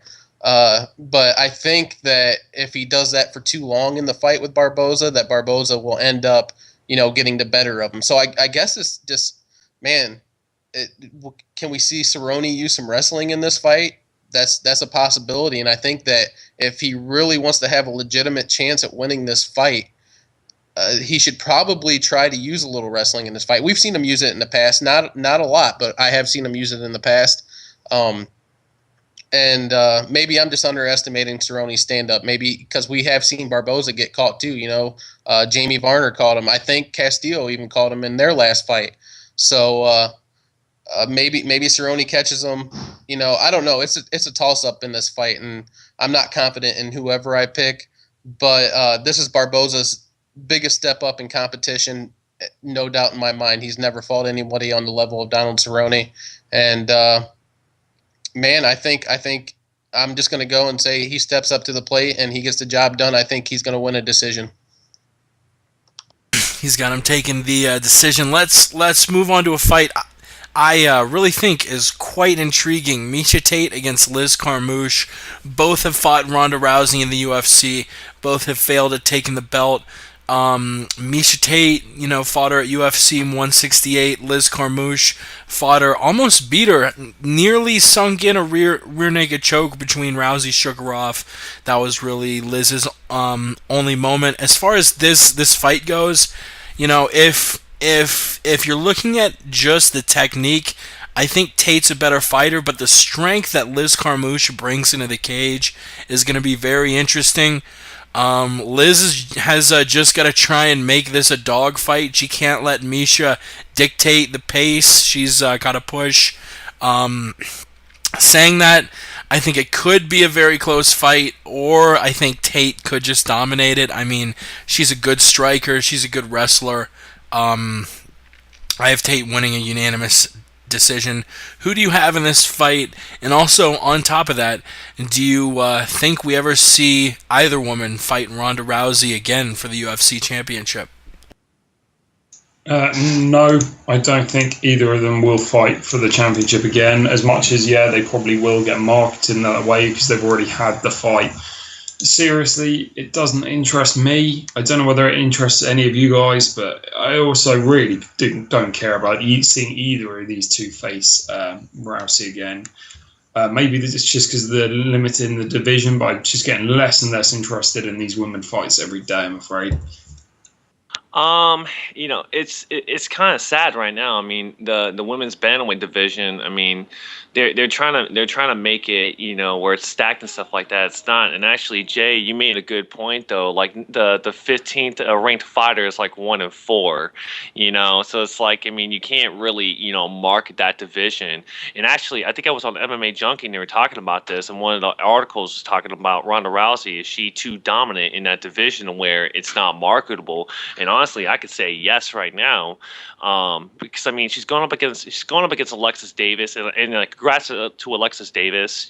She's gonna get that title shot and she deserves it.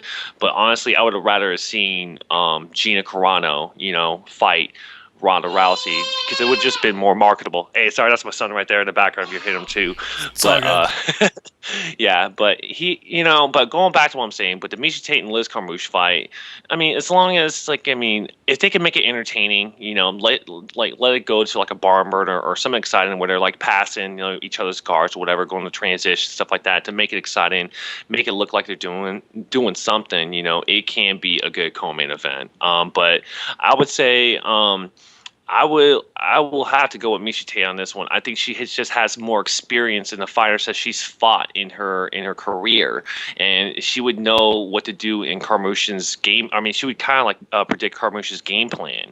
So, and it's not to say Liz Carmouche is not a great fighter, because she is, but I mean, I don't see how she could dominate Miesha Tate with her experience in the fighters who she fought. First of all, I can't believe that the women's division is becoming so uninteresting for you guys, or for Jay at least, because holy shit, did you guys see the Kaufman fight last night? That was unbelievable. It was a good-ass fight. Dude, I think they got robbed on Fight of the Night. I mean, the Poirier-Corisani fight was awesome for a round and a half, like, other people have said. But, man, that fight was just a badass fight, man. I think they got robbed of Fight of the Night and some extra cash. Maybe Dana threw him some extra cash in the back. But back to the fight. Miesha Tate, I think she's just a better fighter. I know Liz Carmouche is a great fighter, but I think maybe she was a little overhyped just because they needed a challenger for Rousey with the first fight, and I think they threw her in there and they had to hype her up, and I think she's overhyped at this point. Miesha Tate is just a better fighter, man. She looked good. She did the best against Ronda that anybody's done. I just think she dominates this fight. I don't even think it's going to be close. I could see her getting a finish, but the more likely outcome of the fight is that it goes to a decision. Do I think either of these girls ever challenge for the title again? I could see Miesha possibly challenging for the title again, but not if Rousey's the champion. And unfortunately for her, I don't see Rousey being beat by anybody that's currently in the UFC women's bantamweight division. So, no, in all likelihood, neither of these girls fight for the title again. Definitely not Liz. Yeah, and Miesha would that would be a trilogy fight. Finally, the last fight will break down the Fox card: Fabricio Werdum versus Travis Browne. And a lot of people, if you talk to them, they'll make you want to think this is a simple fight. You got Werdum, the grappler, against Browne, the striker. Can Browne keep it striking? Can Werdum bring it down to the ground? Not so fast. We've seen some decent grappling from Travis Browne in the past. We've seen some good striking from Fabricio Werdum in the past, both boxing and Muay Thai. I think as far as who can do better in both places combined, I think Werdum will be able to survive, if not threaten Browne standing. I think the fight will eventually get to the mat. Browne's a decent grappler, but I mean, if you give Werdum enough time, he'll grab a limb, he'll choke you out, he'll do something. I actually have the underdog here, Werdum, winning via submission, but Travis Browne is a son of a bitch, and he easily could win this fight as well. He is the favorite. Dana White did today say the winner of this will hopefully fight Kane later on in the year in Mexico. So this is the number one title eliminator match in the heavyweight division. Jay, what do you think about the fight? Who you got? Man, this is an awesome fight. This really is. In my eyes, the winner of this fight is Kane's the last guy Kane's going to struggle with for a good couple of years in my eyes. You've got to think Browne is the 6'7" powerhouse with decent wrestling. He's got a good striking game. That's something that Kane hasn't really ever dealt with, that range or the reach. And Werdum is going to come out throwing knees, front kicks, head kicks. Something nobody's really ever done against Kane, because Kane's, he loves getting the takedown on guys. If Verdum's not afraid to end up on his back, and that's something that we haven't seen. I mean, Big Nog, yeah, he isn't really either, but when he was finally on his back, he's out cold. As for the fight itself, before we move on to the future and kind of look at that side, the rest of the heavyweight division, as for this fight itself, I am picking Browne to win. I think he should be able to keep it on the feet. I see Werdum trying to go for the single leg or something and remembering, oh dear, those elbows could knock me out. But either way, I see Browne picking him apart on the feet and maybe getting the KO with like a right straight or something down the pipe. I want to see Werdum win though, big Werdum fan, but I think Browne's got it. Browne hasn't really ever looked in trouble other than when he pulled his hamstring. I've been going against Browne for a while, actually, because I picked him over Bigfoot Silva, and I've actually picked him over Josh Barnett. I mean, yeah, Bigfoot Silva beat him and stuff like that, and he had a hamstring injury. But then when he fought Josh Barnett, I was actually shocked that he decimated the War Master, actually. So, and just a caveat off of Jake on your on the tile shot against Kane in Mexico, they were also saying, Dana was also saying that they're going to get a coaching spot on the Ultimate Fighter Mexico, I believe. I think I saw that on a Twitter feed somewhere. They are planning on doing TUF Latin America later this year. So wow. Yeah, I want to say I saw that Twitter feed somewhere, and but I see. Like I picked against Browne so many times, and he's shown up. I do know Fabricio does have that grappling game and stuff like that, and like I can't really say that like I notice his striking. I know he does have some striking skills, but it's nothing where like it catch my eye and say like he's improved or anything like that. Now Travis Browne though, I mean that man has some striking skills and he has some power. So I'm gonna have to go with Travis Browne in this one. I mean, he's showing a trend that like if you get him on the fence, he's gonna elbow you, and he's gonna elbow you till you like go out cold. So I mean, I don't know. I think what Fabricio needs to do is just like keep him on the ground, but don't get him on the cage. But I see Browne winning. Okay, so who was you? Davey and Jay both said Browne, and you said Fabricio. Jake? And I'm saying Werdum. Yep. Okay, well I agree with you, Jake, because I think Fabricio is just overall, all around, the better fighter. I think he's the better striker technically. I think Browne has more power, but I think technically Fabricio is the better striker, and undoubtedly he's the better grappler. So everybody knows who Travis Browne is at this point. Not everybody can stop him. Not everybody can do anything against him, but everybody knows who he is now, and they know what to look for. And Fabricio at this point in his career is just prime. He's hungry. He has looked as good as anybody else in the heavyweight division. We haven't seen him in a minute, so nobody's really talking about him. I believe maybe even the reason that Travis Browne is the favorite coming into this fight is because it's what we've seen lately. We've seen Travis Browne annihilating people. And Josh Barnett, that was a hell of a I'm assuming Barnett was the favorite coming into that fight, and rightfully so, and that was a hell of a finish from Browne, not unlike any of his other finishes before that. But I think that Fabricio is a smart guy. He's a veteran, and he knows what not to do now. We've seen it multiple times from Travis, what you can't do against the guy. I think he's going to try to stay at range. He's not going to get crazy and get him up against the fence trying to get the takedown like these other guys have been doing. I mean, that would just be ridiculous if we seen that. If he has to outpoint him on the feet, I think he can do it. If he does score some takedowns, I can see him getting a sub in a matter of a couple minutes on the floor. I believe the stat is that Travis has never been taken down. Is that true? I'm not sure. I'll look that up. Okay. If I'm remembering correctly, I don't think anybody's been able to take down Travis Browne. And if that's true, then Fabricio might have some issues. I don't know if he's the best wrestler or he's got the greatest takedowns. But if he does get the takedown, I believe he can get the sub. It's a 5-round fight. I think eventually, since I am giving a heavy advantage to Fabricio personally, I think in a 5-round fight, he's going to be able to get the fight to the mat at some point within those 5 rounds.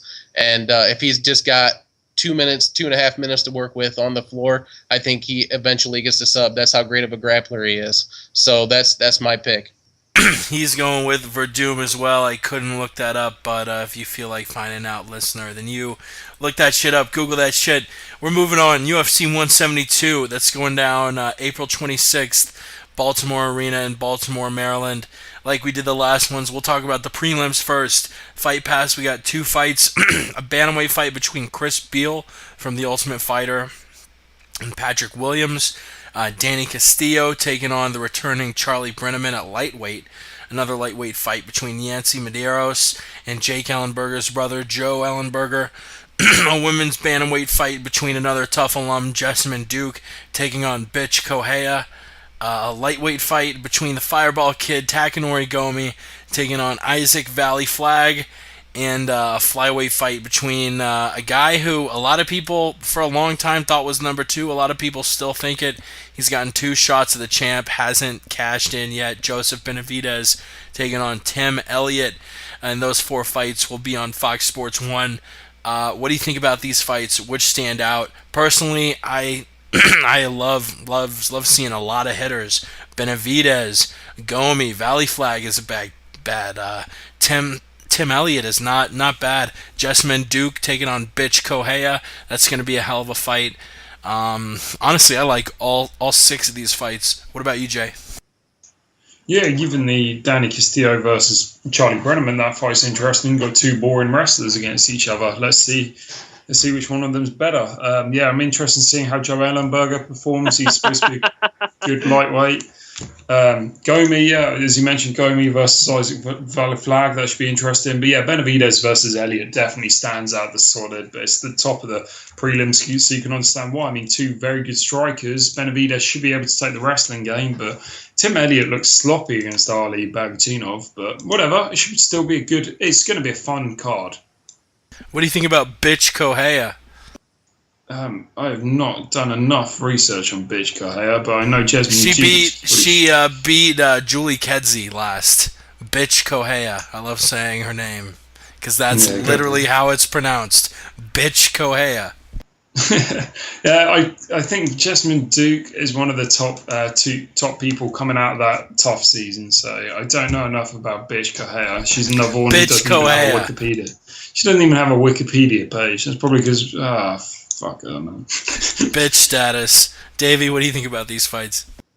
All right. The Bitch Kohea fight. Bitch Kohea.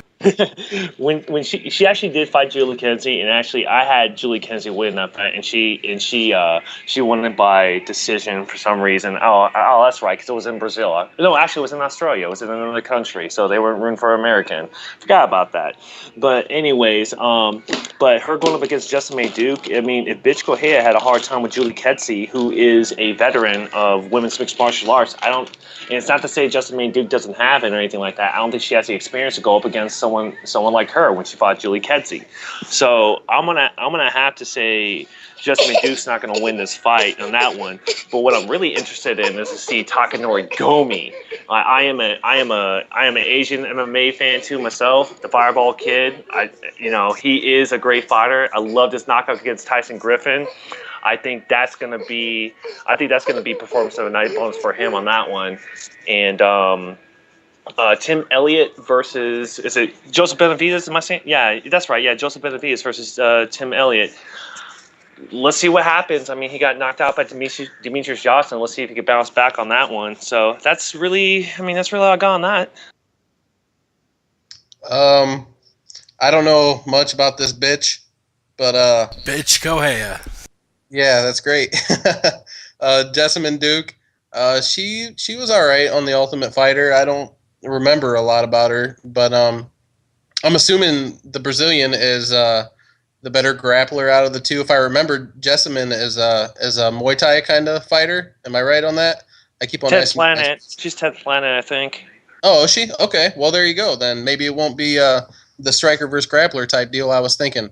But yeah, I have no clue. I'm going to be completely honest with you. I don't think I watched the bitch fight, and this Jessamine Duke, I've seen her. I was impressed, but I really can't base it. I'll just go with bitch because that's her name, and maybe she fights like that.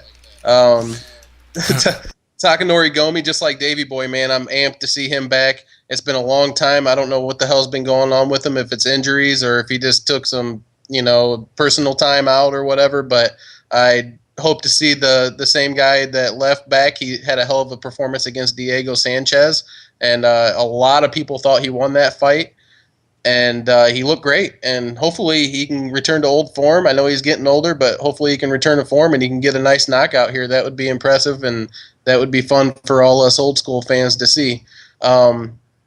Castillo and Brenneman, that's the boring wrestler fight that Jay was alluding to, but Castillo's got some good striking.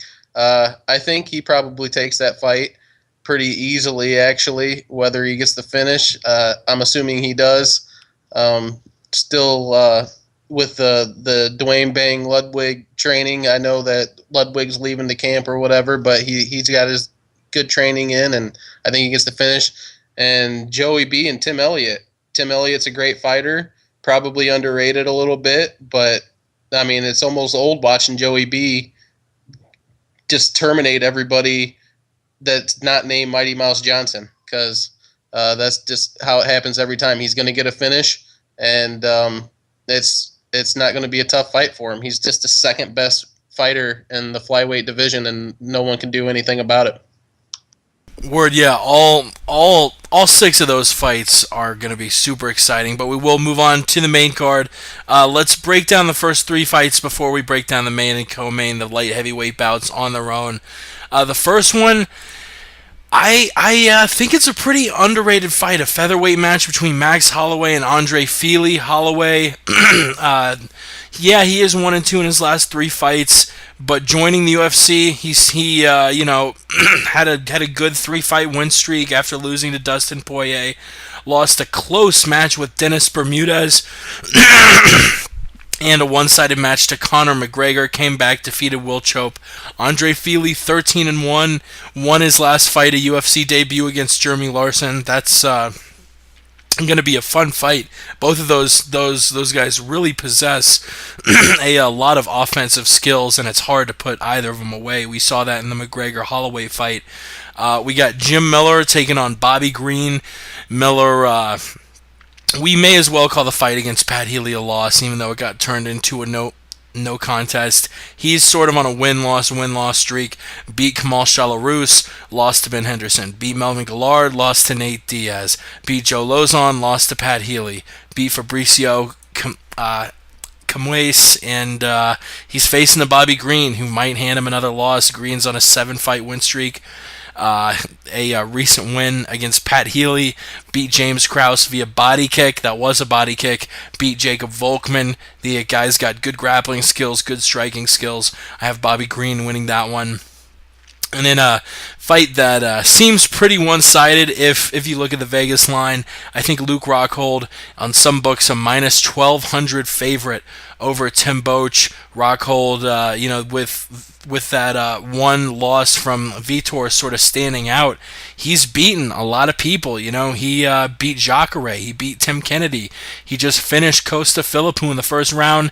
He's taking on a Tim Boetsch who did get back in the win column, scored a split decision against CB Dalloway. The two fights before that, he lost a decision to Munoz and a TKO loss to Costa Philippou.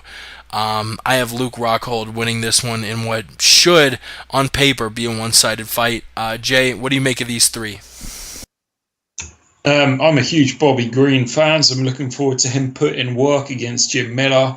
I'm a bit confused at how Benavidez and Elliott are on the undercard, but I guess Fox Sports 1 and all that, you're trying to end it with a bang, so people tune in for the rest of the card. So that does kind of make sense when you think about it. Rockhold should tear him up. Boetsch is a shadow of his former self now. People have gotten over the fact he's a wrestler with power. Outside of the Akami win, he hasn't looked as impressive as we first thought. But yeah, should be a good start to the card. I'm just looking forward to seeing Bobby Green, man. He's a hell of a fighter. He is. Talk about a underrated guy. Not many people know much about Bobby Green. Bobby Green's the real deal at lightweight. Davey? You with us, Dave? Davey may have had to go attend to his kid. I heard a kid in the background. We'll get Davey back whenever he's back, so we'll throw it to Brooks. Brooks, what do you think about these fights? Fili Holloway, Miller Green, Rockhold, and Boetsch. The Bobby Green and Jim Miller fight that we were just talking about. Man, I don't know. I just disagree with you guys, man, about Bobby Green. I don't know if it's just some hate I have for him for no fucking reason at all or whatever. I'm not impressed by him.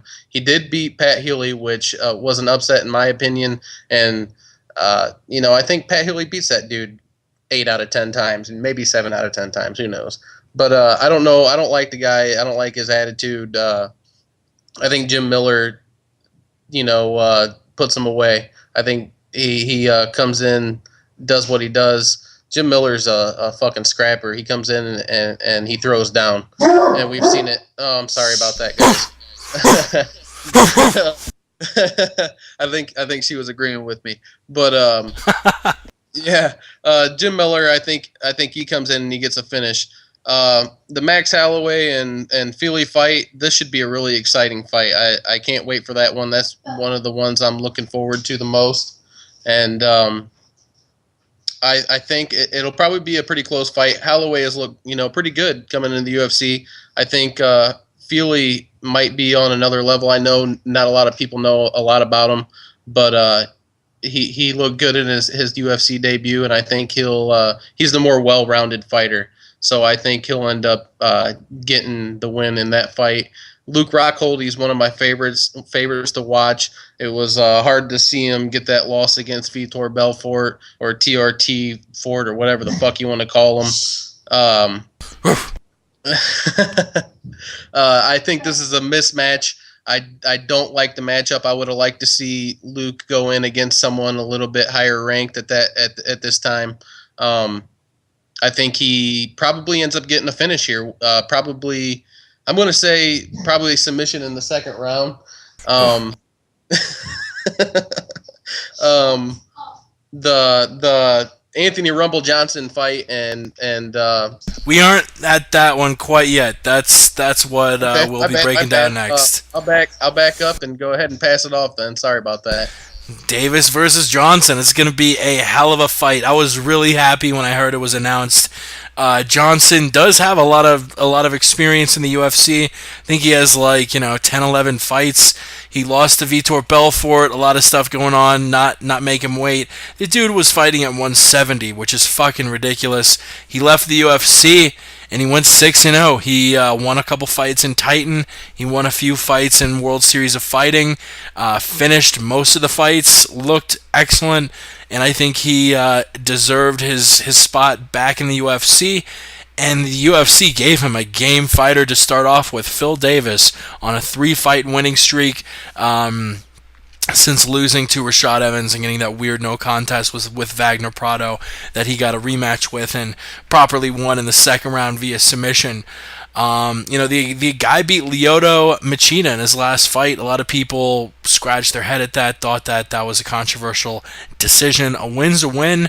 And he's getting Anthony Rumble Johnson next in a fight that the winner, as far as the title goes, is in a very good spot. Obviously, we have Jones taking on Teixeira, the fight we're going to break down as our last topic before we send it off. After that, Alexander Gustafsson's in line. After that, Daniel Cormier's in line. Or I should say, rather, the winner of Cormier and Hendo.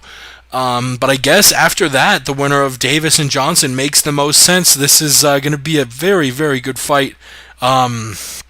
Davis, very technical kickboxing, awesome awesome wrestling game, rather. Johnson, he loads up with that punch. The longer the fight goes, I think it favors Davis more and more. I have Davis winning a decision, but we can't rule out the possibility of a Rumble knockout. Jay, what do you think? Nothing would surprise me less than a Rumble knockout, to be honest. He's been looking phenomenal lately, but at the end of the day, can he handle the wrestling? I mean, he did well against guys like Koscheck and things like that, but he did still lose to them. I mean, he was able to keep it on the feet for long enough. Koscheck was a controversial fight in itself. He did a great job against Brenneman. Controversial. We've seen how Brenneman failed after that, but guys like Arlovsky struggled to take him down. I will be picking Davis to get the submission, but I will be rooting for that first round knockout, man. Are we back with Davey? Davey back or no? Davey died. You're up. Okay. That's unfortunate. Rest in peace, Davey boy. Follow his Twitter, RIP Davey boy. Okay. The Phil Davis and Anthony Johnson fight. Phil Davis isn't always that fun to watch. Obviously, he's going to be a huge favorite coming into the fight, at least I think so. I think he's got a distinct advantage. He's faced the better fighters, in my opinion, and beaten the better fighters. Anthony Johnson, though, I'm still a big fan. I never fell off that bandwagon. I always really look forward to watching him fight. He's always exciting. He always comes in to finish the fight. And I'll also be hoping that he gets a finish here and hits Phil with something hard early, which he's definitely capable of. But I'll probably be picking Phil to win this fight. And Phil, I like Phil. It's not that I don't like the guy, but I've just always been an Anthony Johnson fan also. So hopefully he can come away with a finish. But in all actuality, I see Phil Davis getting the win here, probably by decision. Yeah, and Davis will be a pretty sizable favorite, as will John Jones in the championship match. He was threatened in his last fight against Alex Gustafsson, but he's going up against a Glover Teixeira who can pack a fucking punch. The guy hasn't lost in a long time. It's funny. He has started his career 2-2. Since then, he's on a 20-fight win streak. Since he's joined the UFC, he's 5-0. A finish against Kyle Kingsbury, a first-round submission, second-round TKO against Fabio Maldonado, beat Rampage via unanimous decision. Would have finished Rampage if Rampage had actually gone in the cage to fight. Finished James Tahuna via first-round submission, finished Ryan Bader via TKO. Jon Jones, I don't think a lot of people are giving Glover as much credit as he deserves. Jon Jones could be in a lot of trouble, and you know what? Fuck it. My pick, Glover Teixeira, second round TKO. Jay, what do you think about this fight? If Jones comes in as unprepared as he did against Alexander Gustafsson, if he comes in with that kind of confidence, his own kind of, the fact he thinks he's already won, the fact he thinks he's on another level, the fact he hasn't really looked into his opponent as much, Glover Teixeira is going to knock him out before he knows what's going on. Glover Teixeira isn't going to be afraid to get inside the reach. He's not going to be like Jon Jones. We haven't really seen shoot for a double leg. The only real way he's scored takedowns is off the clinch. I think Glover's going to be prepared for that. I think Glover's, he's going to be training with the guys down. I don't even know where he trains out anymore. I know he used to train at the pit with Chuck Liddell and people. He's going to be prepared. He still trains at the pit with Hackelman and all them. Yeah, Hackelman's going to be a brilliant coach for him. I think he also trains with Blackhouse a little, with ATT a little. He's going to be more than prepared for those that clinch war. I'm hoping Glover knocks him out, but I think Jon Jones would have been humbled by Alexander Gustafsson. So I will be picking Jones, but man, nothing would make me happier than seeing Glover knock him out. Yeah, and according to Sherdog, his official camp is Nova União, so he's obviously been around the block. Brooks B, the final take of the night, Jones Teixeira, then we'll take it home. There's an obvious winner that everybody's calling Jon Jones. I think Jay was insinuating that the reason the fight between Gustafsson and Jon Jones was so close is because Jones underestimated Gustafsson. And I don't think that was it. I just think that Gustafsson's on his level, and I think he held his own and lost the controversial decision that a lot of people think that he should be the champ right now. So I don't think it was underestimation at all. I think Jon Jones does what he always does, and he comes in and he's probably one of the best fighters in the light heavyweight division, or the best fighter. And Gustafsson proved that he can hang with him. But as far as Teixeira, he is a well-rounded fighter. He can get the submissions, and he's obviously got the striking, but I don't see him being able to take out Jon Jones. As much as I would love for it to happen, I'm not a fan of Jon Jones like many other people. I just don't think that he's on that level. I think Jon Jones is just I don't know what to call it. He's just way too athletic. He's got way too much diversity. He can do whatever he wants to do pretty much when he's in the cage. And I do think it probably did light a fire under his ass to fight with Gustafsson. And I think that he's going to be out to prove a point now and prove that he's still the best in the division. And he's gonna show everybody, probably with a finish over Glover at some point midway through the fight with a submission. Word, and we got a couple messages into the show. The first one from our boy Mad Samurai. Gus is the only one who can beat Jones at 205. That said, Gus cannot beat everybody at 205. Interesting. I don't know if I agree. I think Cormier could beat Jones. Obviously, I'm picking Teixeira. And our boy Davey Boy messages in. He says, I got to get going. Thanks for having me on the show. And give a shout out to JJ for me. Fuck you, Jon Jones. And that's going to do it for the MMA Roundtable. Thanks for tuning in. Follow Davey Boy at DAVEI_BOI. Follow us, the MMA Podcast. Jay, where do we follow you? What the hell? You're playing the wrong Exit song. Come on, Jake. Sort I'm not going to play the Cat song twice, you son of a bitch. You're rubbish, Jake. You follow me on Twitter at DJJeans, I think. Just been a fun show, guys. Thanks Brooks for joining us. Thanks Davey Boy for joining us. It's been a good one. What about you, Brooks? Where do we find you? You can get at me at the MMA Addiction on Twitter, or you can get at me at Brooks_B on Twitter. Give me some follows. Give them some follows, give them some love. Follow our friends at MMA Mental, at The Ant Jimmy Show, Ross Finkelstein, Westland Eagle, AH, Yao the Truth, C. Lowenstein. The list goes on and on. Mad Samurai, MMA Enthusiast. Who the fuck else? Our boy Conley Razor, Kevin Black, Med Ninja. We love the shit out of each and every one of you. We're going to do it again tonight, the MMA Podcast. And, like I said, you can follow us at the MMA Podcast on Twitter, themmapodcast.com. Click the links at the top for iTunes and YouTube. The thing that keeps us going is all the fucking positive support we get, and we appreciate the shit out of it.